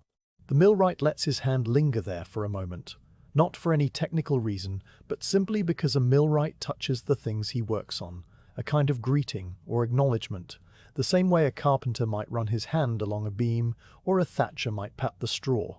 Then he turns to the small shelf by the window, where he left his bundle of tools, and he unrolls the linen cloth, selecting the items he will need for the work ahead: the straight edge, the mill bill, the goosewing brush, and a small iron pick. The straight edge is a length of seasoned mahogany, 2 feet long and perfectly true on one edge, its surface polished by handling to a dark reddish brown. He checks it by sighting along its length against the light from the window, a habit that never leaves him, though he knows it is true because he checked it this morning and it has not left his side since. The mill bill is a different tool entirely, one that belongs specifically to the dressing of millstones. It is a flat piece of steel, shaped like a small double-ended chisel, but with the cutting edges set at an angle, and it fits into a wooden handle called a thrift, a short thick shaft of ash that fills the hand. The cutting edges of the bill are kept very sharp, sharpened on the same Arkansas stone that he carries in his satchel, and they glint in the soft light as he turns the tool over. The goosewing brush is exactly what its name suggests, a long sweep of grey goose feathers bound together at the quill end with tarred twine, forming a fan that is soft and flexible and perfect for lifting stone dust from the fine grooves of a dressed millstone. He sets these tools in a neat row on the wooden cover that leans against the wall, then turns to the runner stone and begins the slow process of lifting it. The runner stone weighs perhaps half a ton, and the millwright cannot lift it by main strength. Instead, he uses the stone crane, the wooden jib with its block and tackle that hangs from a heavy beam above the stones. He reaches up and pulls the hook down, the iron blocks squeaking faintly as the rope runs through the sheaves, dry from the long weeks of disuse. The hook engages with an iron ring set into the top of the runner stone's wooden case, and he begins to haul on the tackle rope, his shoulders working in a steady rhythm as the blocks multiply his effort. The runner stone rises slowly, a quarter of an inch at a time, the wooden vat creaking as the weight shifts, and you can see the grinding gap appear between the upper stone and the bedstone below, a dark slot that widens as he continues to pull. Dust sifts from the gap, fine as smoke, and drifts down onto the bedstone surface. When the runner stone is high enough, perhaps 6 inches above the bedstone, he locks the tackle by tying off the rope on a cleat set into the wall, and he tests the security with a sharp tug before he works beneath it. Safety is a habit born of experience. A millwright who has seen a stone fall does not stand under one without making sure. He then leans over the bedstone, which is now fully exposed, and he begins the inspection that precedes the dressing. The bedstone is fixed, the lower stone that does not move, a disc of the same pale gritstone fitted tightly into its own wooden vat. Its upper surface is cut with a pattern of furrows, shallow grooves that spiral outward from the center in curved lines, the pattern resembling the petals of a flower or the sweep of a Catherine wheel. These furrows are not ornamental. They are the working surface of the mill, the channels that carry the grain from the center outward to the edge while the runner stone rotates above, shearing and crushing the grain between the 2 flat lands between the grooves. Over months of grinding, the edges of the furrows wear down, the sharp corners become rounded, the pattern becomes shallow, and the stone loses its bite. When that happens, the miller complains that the stones are running dull, that the flour is heating up, that the meal is not fine enough, and the millwright must come and dress the stones, recutting the furrows and restoring the sharp edges that do the work. The millwright studies the bedstone now with a quiet intensity, his eyes moving along each curved furrow from the central eye to the rim. The wear is not severe. The stones were dressed perhaps 3 months ago, before the dry spell began, and they have not run much since. But there are patches where the furrows are slightly shallower, where the stone has blazed a little from the friction of grain passing over it, and there are a few small flakes of stone that have come loose near the rim, leaving tiny pits in the surface. These are all normal things, the ordinary attrition of a working stone, and the millwright sets about correcting them without fuss. He picks up the mill bill and seats it in the thrift, the wooden handle fitting snugly into his palm, the steel angled so that the cutting edge will bite into the stone at the right angle. Dressing a millstone is not like cutting wood. The stone is hard and brittle, and the bill must be struck with a mallet to drive it into the grit, chipping away small flakes and deepening the groove. The millwright takes up his mallet, the same applewood mallet he used on the bench downstairs, and he positions the bill at the start of the first furrow near the central eye, tilting the handle slightly toward himself to give the cutting edge a bite. Then he strikes the end of the thrift with the mallet, a sharp, controlled tap that sends a little shock through his wrist, and a flake of stone the size of a fingernail shears away from the furrow's edge. The sound of the dressing is a soft chink, chink, chink, regular as breathing, as he works his way along the furrow.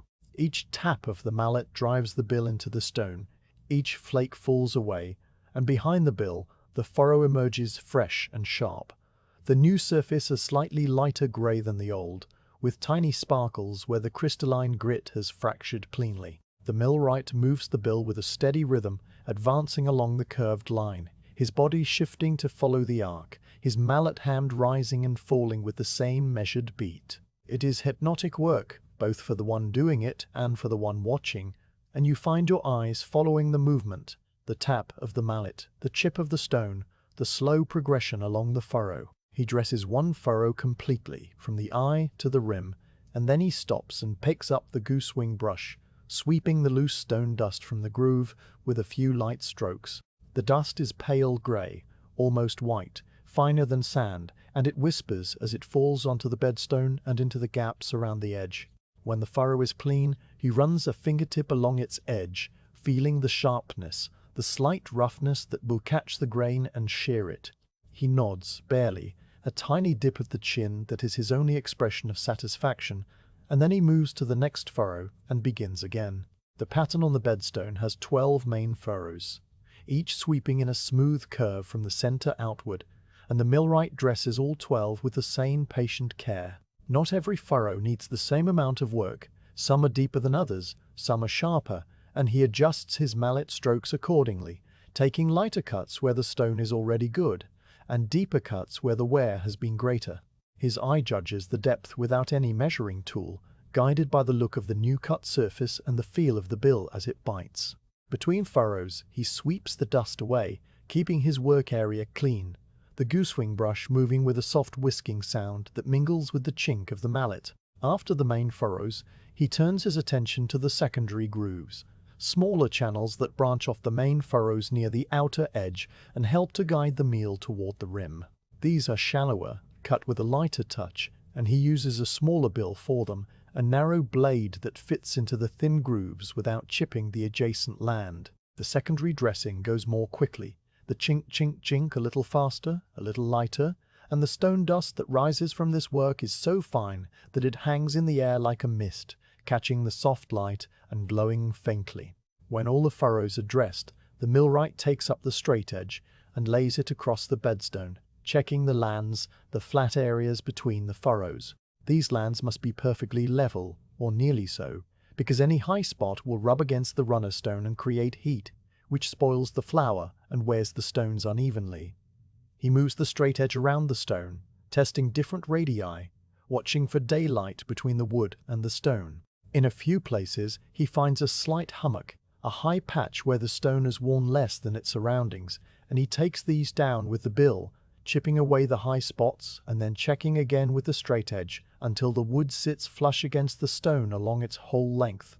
The adjustments are tiny, a few flakes here and there, but the cumulative effect is a surface that is true and even, ready to grind cleanly. The millwright works around the entire circumference of the bedstone, and by the time he has finished, the light through the windows has shifted yet again, growing dimmer and more golden, the sun now very low behind the western ridge, so that only a few long rays slant through the dusty air.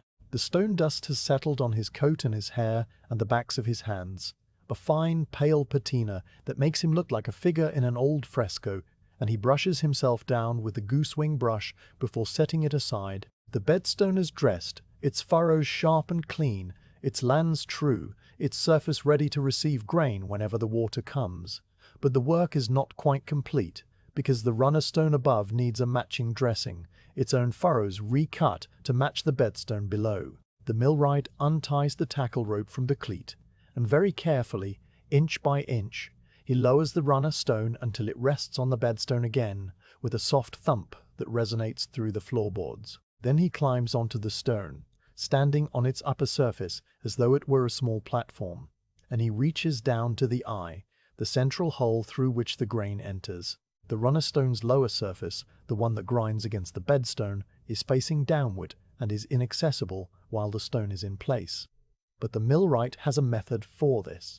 He uses a small mirror, a disc of polished tin no larger than his palm, which he slides through the eye and tilts to reflect the light, allowing him to see the condition of the furrows on the underside. What he sees is the same pattern of wear, the same slight dulling, and he knows that the runner stone needs dressing too. But that work requires the stone to be lifted completely out of the vat and turned over, a task for a full day's labor with helpers and a heavier crane, not something he can do alone this afternoon. He marks the mental note and withdraws the mirror. Instead, he attends to what he can reach from above. The upper surface of the runner stone, although it does not grind grain, has a set of shallow balancing furrows that help to keep the stone turning true, and he checks these with the straight edge and touches up a few of the edges with the small bill. He also inspects the central bush, a wooden ring set into the eye that guides the spindle and prevents the stone from wobbling. The bush is of beech, dry but not cracked, and he gives it a thin smear of tallow from the lump wrapped in paper, working the grease into the wood with his thumb so that the spindle will turn freely. The dressing is finished for now. The millwright steps down from the stone, his boots landing softly on the floorboards, and he gathers his tools from the shelf and the vat cover, wiping each one with the rag before returning it to its place in the linen cloth. The mill bill and the goosewing brush he wraps separately because the stone dust that clings to them is abrasive and would dull the chisel edges if packed together. The straight edge he slides into its own pocket, a long narrow sheath of leather that protects it from knocks. Everything is put away with the same care that has marked the whole day, the same quiet order. He stands for a moment beside the millstones, his hand resting on the wooden vat, and he looks around the stone floor as though he might not see it again for some time. The hopper above the stones is still empty, waiting for grain. The damsel's forearms are still. The meal spout leads down through the floor to the ground level, where the empty sacks lie folded on a shelf. The room has the feel of a place that is ready, that has been prepared and is now waiting, the way a kitchen is ready before the meal or a bed is ready before the sleeper. The dry spell has not harmed the millstones. If anything, the rest has done them good, allowing the stone to cool and settle, and the furrows to hold their edge longer than they would under constant use. The millwright descends the staircase for the last time that day, his tools bundled under his arm, and he emerges onto the ground floor where the great spur wheel and the stone nut sit in the deepening gloom. The lantern is still unlit. He will not need it now, because the work is nearly done, and the light from the open door, though weak, is enough to see by. He places the wrapped tools on the bench beside his satchel, and stands with his back to the door, looking over the power train that he has traced and adjusted and repaired through the long hours since morning. The mill is ready. The gears are meshed. The new stave is fitted. The stone nut is changed for the slower speed. The bedstone is dressed. The wheel is waiting behind a banked store of water. Everything that can be done has been done, and the rest belongs to the weather, to the clouds and the rain and the river, which are beyond any millwright's control and are accepted with the same calm that accepts the wear on a stave or the crack in a paddle.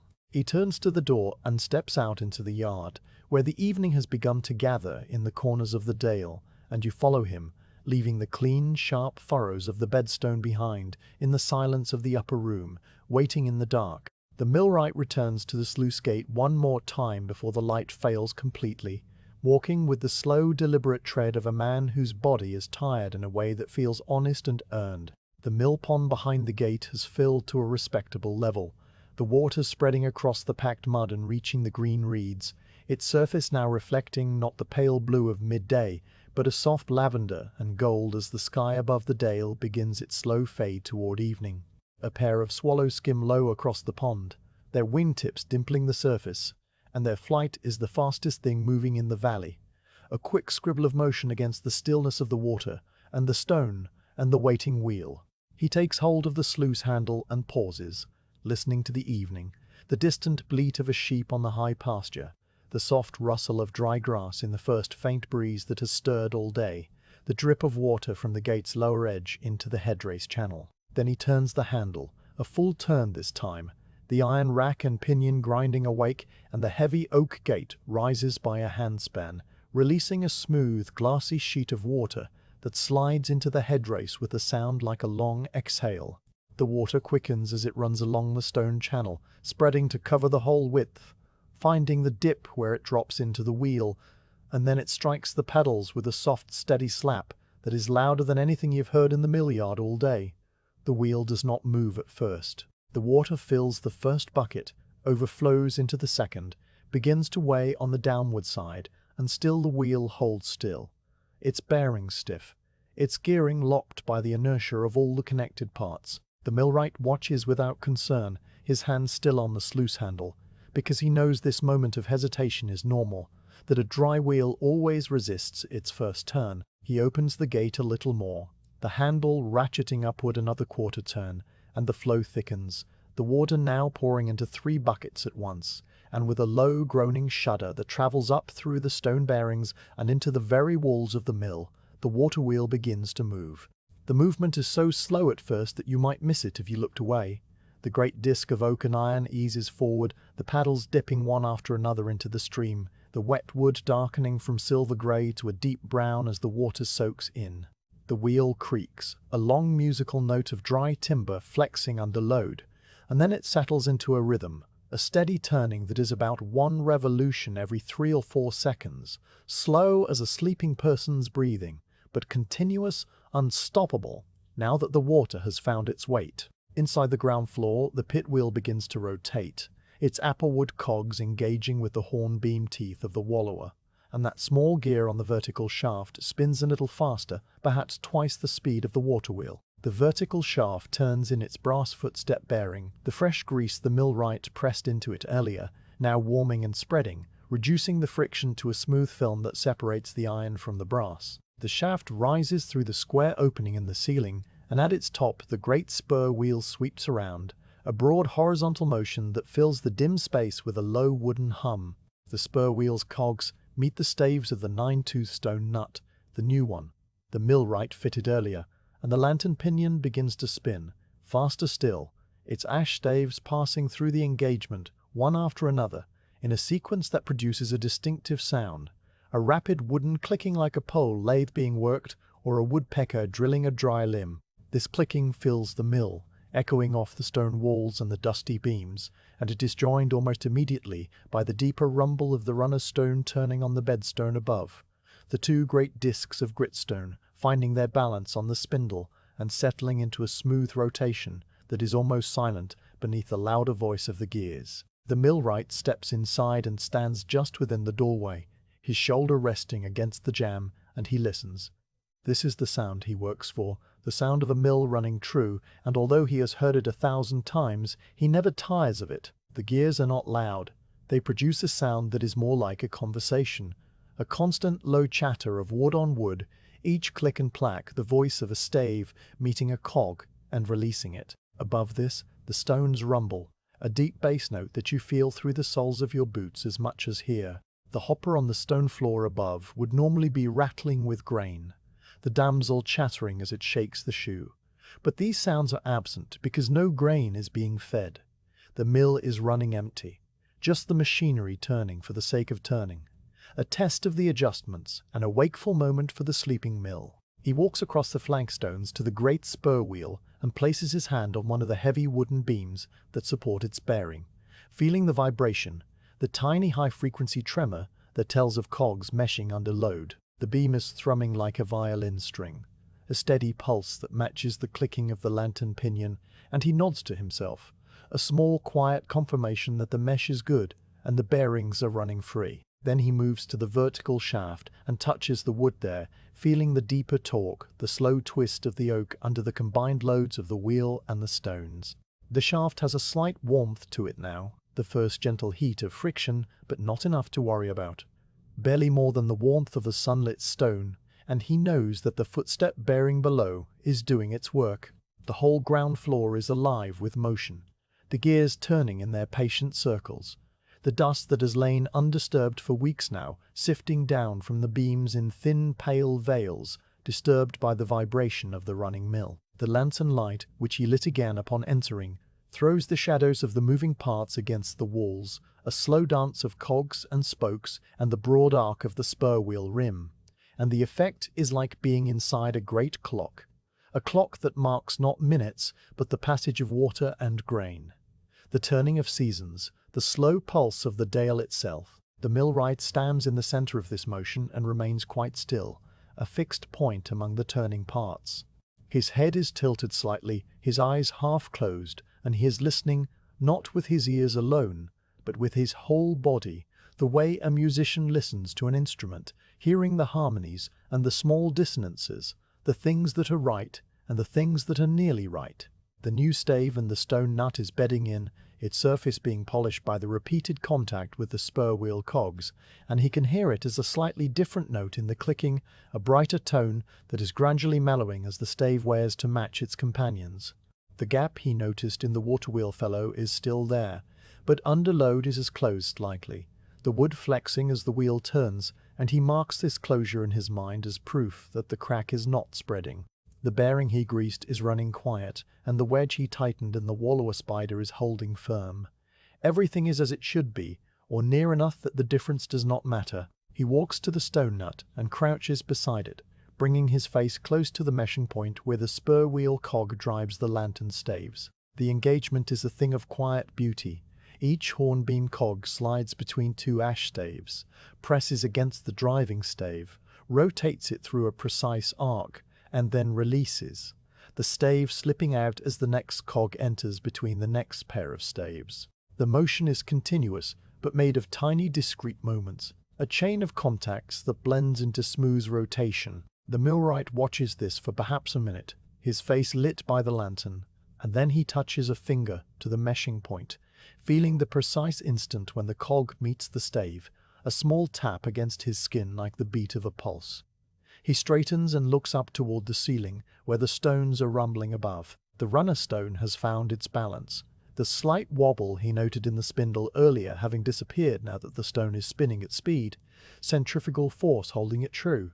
The damsel is turning too, its forearms knocking against the shoe even though no grain is present, producing a hollow teka-teka-teka that echoes down the staircase. To a stranger, the combined sounds of the mill might seem chaotic, a jumble of knocks and clicks and rumbles without order, but to the millwright they are a single, coherent music, each part audible and distinct, each one a voice in the choir of the working mill. He returns to the doorway and looks outside at the water wheel, which is still turning at its steady, slow pace, the paddles now uniformly dark with wet, the water sluicing from them at the bottom of the ark and splashing into the tail race pool.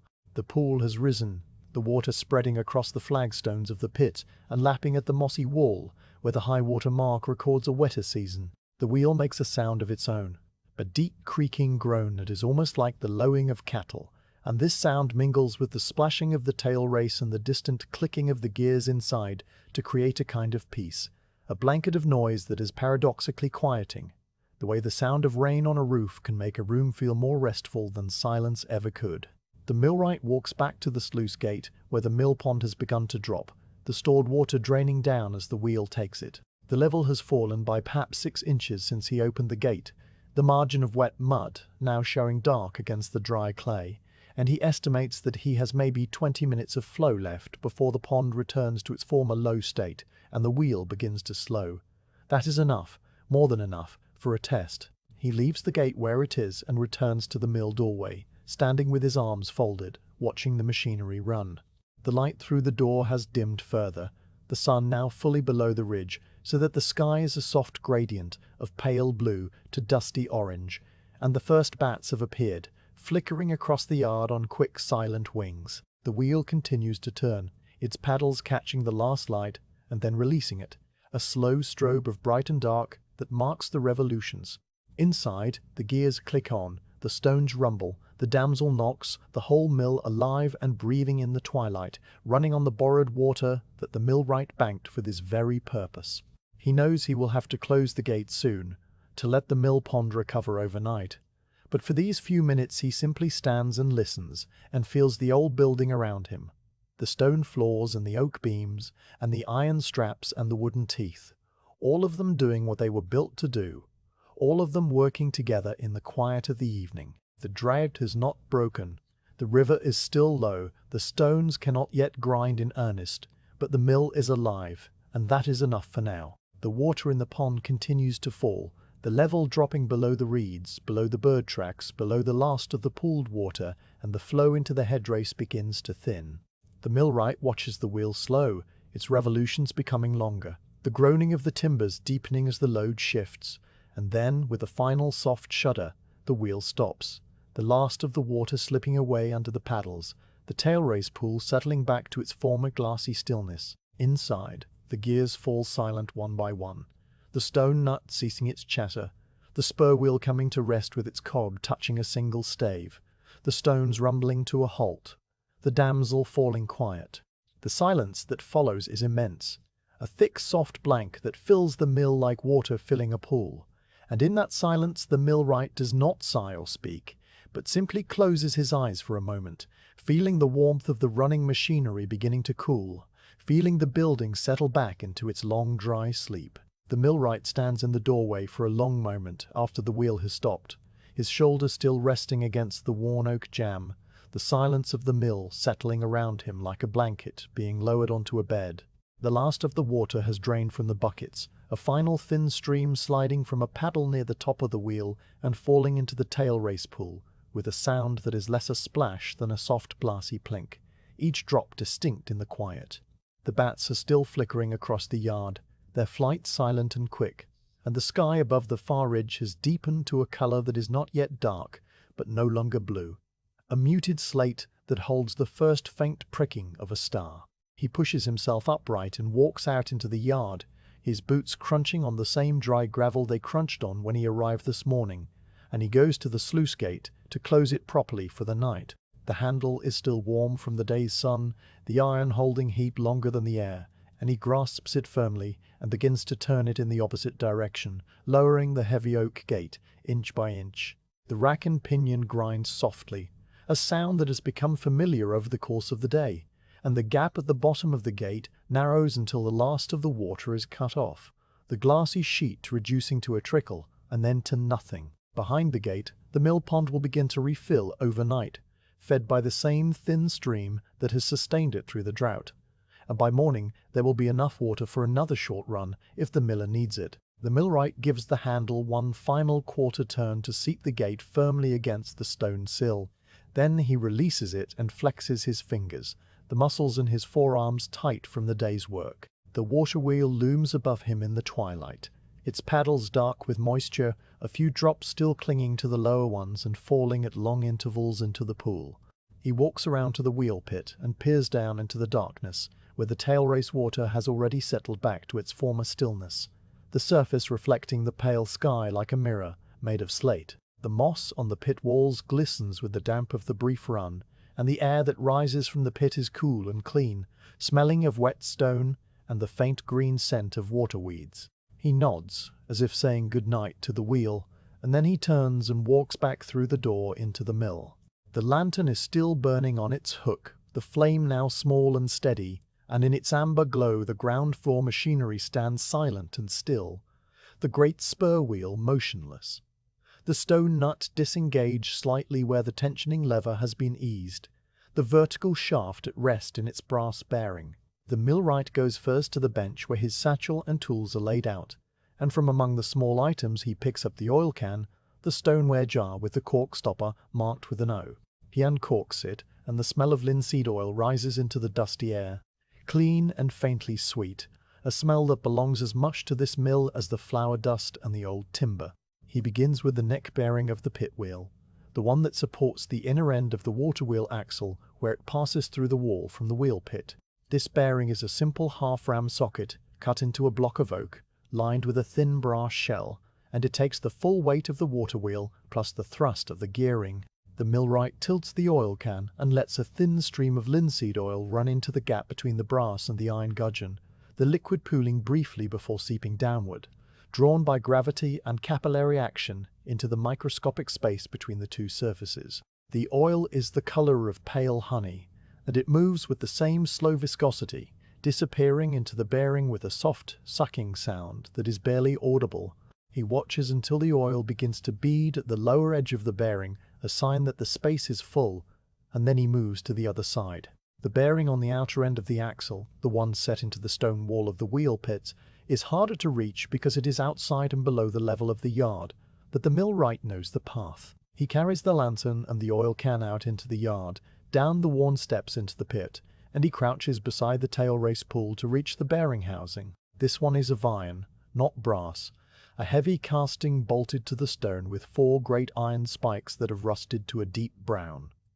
He tilts the can again, and the oil flows onto the gudgeon, creeping around the iron journal, darkening the rust to a wet black. He turns the wheel shaft slightly by hand, just the fraction of an inch that the play in the gears allows, to help the oil work its way around the full circumference, and then he climbs the steps again, his boots leaving wet prints on the dry stone. Back inside, he oils the wallower bearing, the small iron socket that supports the lower end of the vertical shaft where it engages with the pit wheel. This bearing is tucked into a cramped space between the shaft and the wall, and he has to reach in with one arm, the oil can held at an angle, to let the drops fall onto the journal. The oil splashes slightly, darkening the wood of the shaft, and he wipes the excess away with his rag before moving upward. The footstep bearing at the very bottom of the vertical shaft, the brass cup set into the oak block on the flagstones, receives its own stream of oil, the liquid pooling in the shallow depression and then slowly draining into the contact point between the shaft's rounded end and the brass socket. He has already greased this bearing once today, but the oil is a lighter lubricant, better for the initial turn, and he wants every bearing in the powertrain to have a fresh film of oil before the mill sleeps again. The oil seeps downward, drawn by the weight of the shaft above it, and a tiny ring of darkness spreads around the base of the brass cup, staining the oak block. The stone nut spindle comes next, the iron shaft that carries the lantern pinion and drives the runner stone above. Its upper bearing is a simple iron socket set into a wooden beam, with a small reservoir that he fills with oil, watching the level rise and then slowly drop as the oil finds its way down the spindle to the journal. The lower bearing, hidden inside the tensioning mechanism, receives a few drops from the spout of the can, aimed carefully into the gap between the moving parts. He works his way around the stone nuts, oiling each point where metal meets metal, and then he moves on to the great spur wheel's central bearing, a large iron collar that grips the vertical shaft just below the spur wheel's hub. This bearing is reached by a small access hole in the wooden casing, and he tilts the can and lets a generous stream of oil run down into the hole, hearing it drip onto the iron below. The tensioning lever's pivot, a simple iron pin set into the wall bracket, gets a drop of oil, and then the adjustment screw, a long threaded rod with a wooden handle, receives a thin smear of the tallow from the wrapped lump in his satchel rather than oil, because tallow stays in place better on threads and will keep the screw turning freely when the miller needs to adjust the stones. The millwright works the screw back and forth a few turns to spread the tallow along the threads, the grease darkening the iron and filling the fine grooves with a smooth protective film. When all the bearings are oiled and all the wear points greased, he returns the oil can to its place on the bench and picks up the tallow cloth, a square of canvas that has been impregnated with melted mutton fat and graphite, now stiff and dark from many uses. He walks around the ground floor wiping the exposed iron parts, the iron tires of the spur wheel, the adjustment lever's weight, the gudgeons at the ends of the water wheel axle where they emerge from the wall, the iron spider of the wallower, the damsel shaft where it passes through its bracket. Each piece of iron receives a thin smear of tallow, just enough to darken the surface and protect it from the rust that would otherwise form in the damp air of the mill, especially once the rains return and the humidity rises. The tallow leaves a faint, greasy shine on everything it touches, and the smell of it, muttony and warm, mingles with the linseed oil and the flour dust and the old wood, a complex perfume that is the true scent of a working mill at rest. The millwright wipes his hands on the rag and then turns his attention to the tools on the bench. The cleaning and packing away of the tools is a ritual he performs with the same care as the laying out, a kind of reverse ceremony that closes the day. He begins with the chisels, wiping each blade with the oily rag to remove any trace of stone dust or wood resin, checking the edges for nicks by feeling them with his thumb, sliding each one back into its oiled leather roll. The mallet he simply wipes down, its applewood head darkened by the grease from his hands, and he sets it in its pocket in the satchel with the handle protruding for easy reach. The rule and the tri-square and the calipers are wiped clean and returned to their respective sleeves, the brass edges buffed lightly with the rag to keep their shine. The mill bill he wraps separately, as he did before, because the stone dust that clings to it is abrasive, and the goosewing brush he taps gently against the bench to knock the last of the stone powder from its feathers before slipping it into the long, narrow pocket made for it. The spare parts box comes next, its little compartments checked and replenished. The wedges he used today have been replaced, the spare stave has been installed and is no longer spare. But he makes a mental note to turn a new spare stave when he returns to his workshop to keep the kit complete. The grease pot lid is screwed down tight, the oil can corked firmly, the tallow wrapped in its paper and tucked into its corner of the satchel. The linen cloth, which has been his work surface all day, is shaken out over the flagstones, the dust drifting down in a pale cloud, and then it is folded into a neat square and placed on top of everything else, a clean cover for the tools below. He is almost finished, but there is one task left, a small thing that he does at the end of every visit to a mill. He takes a single oak wedge from the spare parts box, a new one, freshly cut and slightly longer than the others, and he places it on the bench directly beside the stone nut, in a position where the miller will see it when he next comes in. This wedge is not for any immediate repair. It is a token, a promise, a wordless communication from one millwright to another, or from a millwright to himself, saying that the stone nut may need this wedge in a month or two, that the wear on the gearing should be watched, that someone has been here and has left it ready for the next hand that tends it. The wedge lies on the dusty bench, its pale wood bright against the grey stone and the dark oak, and it will stay there until it is needed.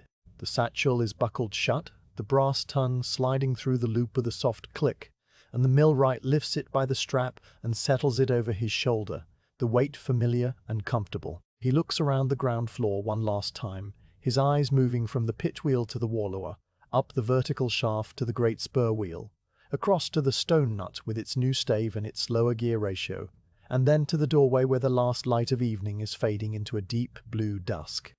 Everything is still, everything is clean, everything is oiled and ready. The mill has been adjusted for the dry spell, tested with a short run of the borrowed water, and put to bed with care.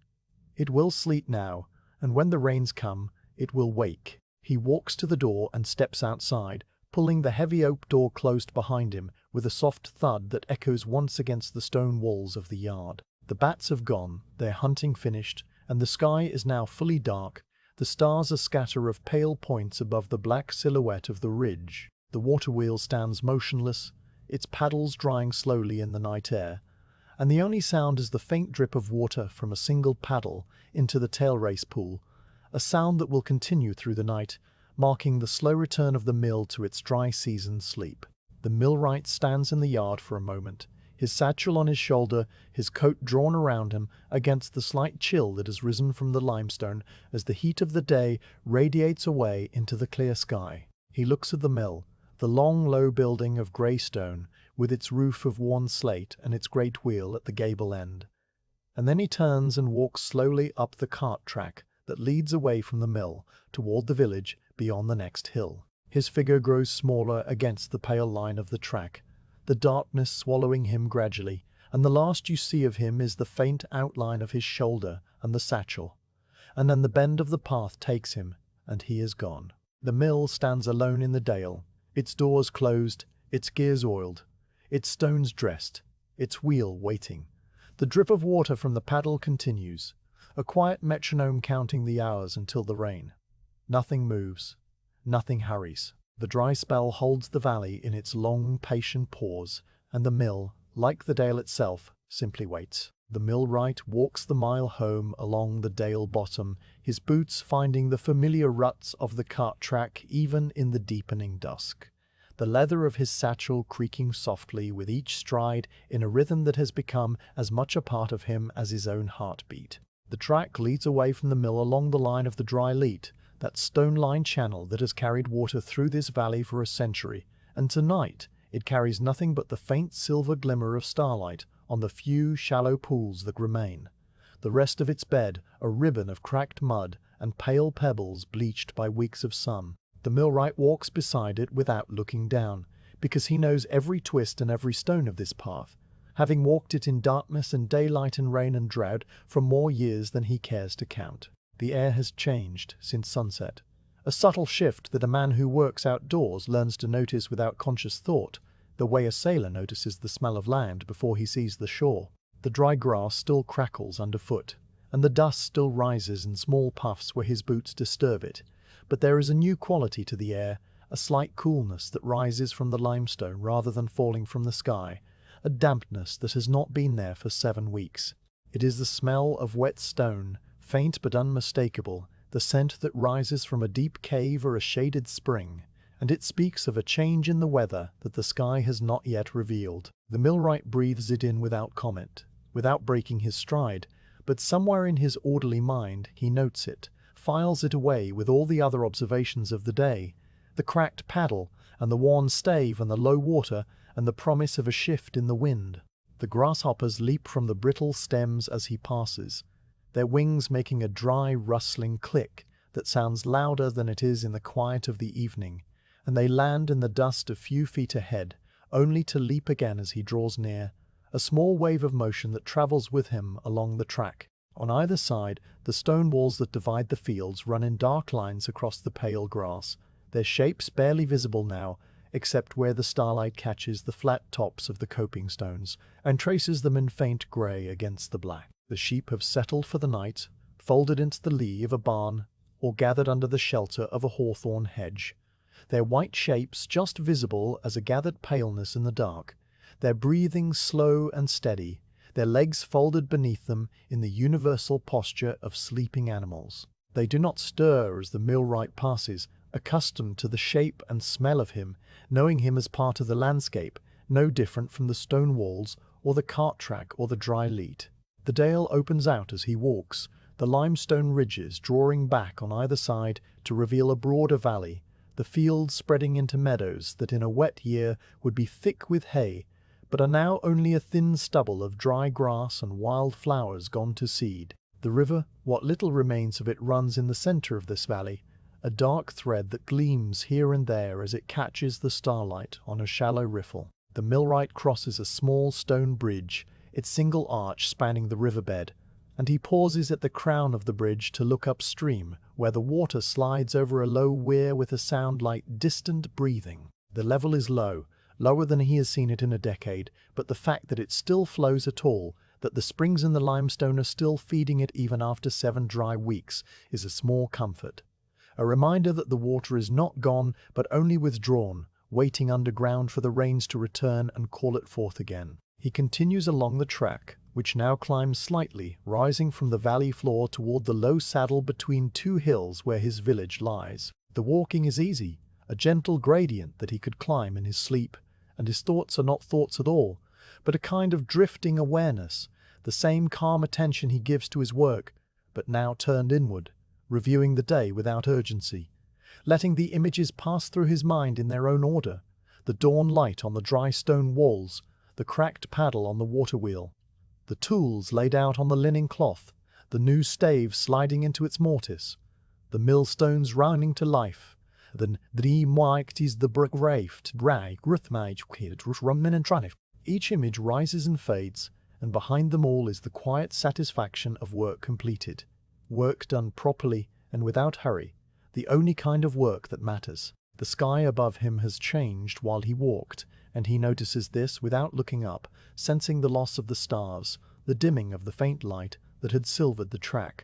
He does look up then, stopping on the path, and he sees what his skin and his nose have already told him. Clouds are gathering above the western ridge, not the thin scattered clouds of afternoon, but a solid bank of darkness that is piling up beyond the limestone edge, its shape soft and rounded, like boulders of wool, its underside touched by the last faint glow of the vanished sun, so that it gleams a deep and bruised purple against the black sky. The clouds are moving slowly, almost imperceptibly, but they are moving toward him, toward the dale, and they carry in their mass the weight of water, the promise of rain, the end of the dry spell. He stands on the track for a full minute, his satchel heavy on his shoulder, his face turned upward to the clouds, and then he feels it, the first cool breath of wind that precedes the rain, a breeze that stirs the dry grass and lifts the dust from the track in small spirals and carries with it the unmistakable scent of wet earth advancing, the smell of rain falling on distant hills and working its way toward him across the miles of dark countryside.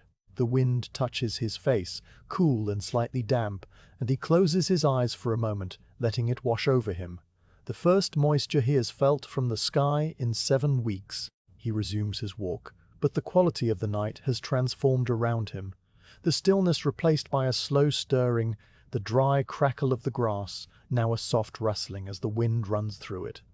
The dust no longer rising but settling as the first hints of humidity reach the ground. The sheep in the fields have sensed it too, and some of them have risen to their feet, their heads lifted, their nostrils working as they taste the wet wind. The whole dale is waking from its dry sleep, not with any noise or sudden motion, but with a gradual shift of attention, a turning toward the clouds, a quiet readiness for what is coming. The track reaches the saddle between the hills, and the millwright pauses there, looking back the way he has come. The valley spreads below him in the darkness, a great bowl of shadow with the pale line of the river at its center, and there, at the far end near the narrows where the dale closes in, he can just make out the dark shape of the mill, a rectangle of deeper black against the black of the hillside.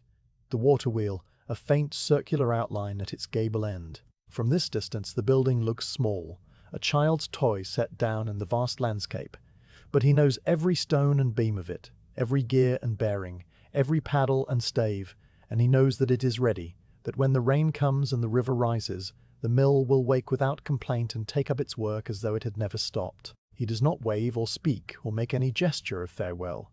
He simply looks for a long moment, and then he turns and continues over the saddle toward home. The village appears below him as he descends the far slope, a small cluster of stone cottages with roofs of slate and thatch, their windows showing the warm orange glimmer of candlelight and hearth fires behind the tiny panes of thick glass. The streets are empty, the villagers indoors at their suppers or their evening tasks, the only sound the distant bark of a dog and the soft clucking of hens settling in their coops. The millwright's cottage stands at the edge of the village, a low stone building with a workshop attached to one side, and he follows the lane that leads to his own door, his boots loud on the cobbles in the quiet street. He opens the door without a key, because no one locks doors in this village, and he steps into the warmth of his own kitchen, where the embers of the fire still glow red in the grate, and a single tallow candle burns on the table. The room is small and orderly, with a flagged floor and a beam ceiling and a row of iron hooks beside the door where he hangs his coat. He sets the satchel on the table, the same careful setting down he used this morning, and then he lowers himself into a wooden chair, his back grateful for the change of position, his legs stretched out toward the hearth. He sits there for a while in the quiet, not thinking, not planning, just being still. The way the mill has been still for weeks. The way the stones have been still. The way everything in the dale has been still and waiting. The rain begins as he sits there, a few scattered drops that tap against the window glass and hiss in the embers of the fire, and then a steady pattering that grows into a soft roar on the slate roof, the sound filling the cottage and drowning out the silence. The most welcome sound in the world after 7 dry weeks. The millwright listens to the rain, his eyes half closed, and he knows without going outside that the dry cart track is darkening with moisture, that the cracks in the mud are closing, that the leat is beginning to fill, that the mill pond behind the sluice gate is rising inch by inch. He knows that the water wheel paddles are wet again, the oak swelling slightly as it absorbs the moisture from the air, the cracked paddle closing it split by a hair, the felloe joints tightening, the iron hoops gripping the hub more firmly as the wood expands. He knows that the river is rising, that the springs in the limestone are quickening, that the thin silver ribbon of water in the headrace is already a finger's breadth deeper, and will be a hand's breadth by morning. He knows all this without seeing it, because he has seen it before, because he understands the slow workings of water and wood and stone, and because he has done everything that can be done to make the mill ready for this moment. The rain continues through the night, steady and unhurried. Not a storm, but a long soaking fall that sinks into the parched ground and runs down the limestone cracks and gathers in the underground channels and emerges again in the springs that feed the river. The millwright rises after a while and goes to his workshop, where a small window looks out toward the dale, though he can see nothing through it but the grey curtain of rain and his own reflection in the candlelight. He turns to his workbench, where a half-finished stave is clamped in the vise, a new spare stave to replace the one he used today, and he takes up a spokeshave and begins to work the ash, drawing the blade along the grain, peeling off thin curls of pale wood that fall to the floor like the petals of some strange flower. He works by candlelight, the same quiet, methodical work he did at the mill, and the sound of the rain on the roof and the whisper of the spokeshave on the wood combine into a single peaceful music that goes on for a long time. When the new stave is finished, smooth and straight and true, he sets it on the rack beside the others and wipes the spokeshave clean, returning it to its hook above the bench. The night is far advanced now, the rain still falling, the darkness outside absolute, and he walks back into the cottage and replenishes the fire, adding a small log from the basket beside the hearth. The log catches, the flames licking up around it, and he watches the fire for a while, letting the warmth seep into his bones, the same warmth that the mill burings felt when the oil did its work, the same warmth that the stones felt during their brief run, the same warmth that the dale will feel when the sun returns and draws the moisture from the wet grass and the steaming earth. He lies down at last on the narrow bed in the corner of the room, his coat folded over a chair, his boots on the floor beside him, and he listens to the rain on the roof, a sound that has meant peace and rest to farmers and millers and shepherds since the first roof was raised against the sky. His eyes close and his breathing slows, and the last thought that passes through his mind before sleep takes him is not a thought at all but an image. The water wheel turning in the morning, the paddles dipping into the full head race, the gears clicking and meshing, the stones rumbling, the damsel chattering, the flour falling into a sack, the mill awake and alive and doing its work once more, the long dry spell, a memory fading like the dust that the rain is washing from the grass. In the dale, the mill stands dark and silent under the falling rain, its wheels still for the last hours of the night, its gears motionless, its stones cool, but the leat is running now, a steady stream of brown water carrying leaves and twigs, and the first flush of the storm, and the mill pond is filling behind the sluice gate, the water climbing the stone walls, reaching the green reeds, covering the bird tracks, spreading across the cracked mud until the surface is wide and dark and smooth. The oak wedge lies on the bench inside, ready for the hand that will need it. The new stave waits in the stone nut, its bright note having mellowed, its surface polished by its brief run. The bedstone's furrows are sharp and clean, ready to shear the grain. Everything is ready. Everything is ready. Everything is waiting. The rain falls, and the dale sleeps, and in the morning the mill will turn again.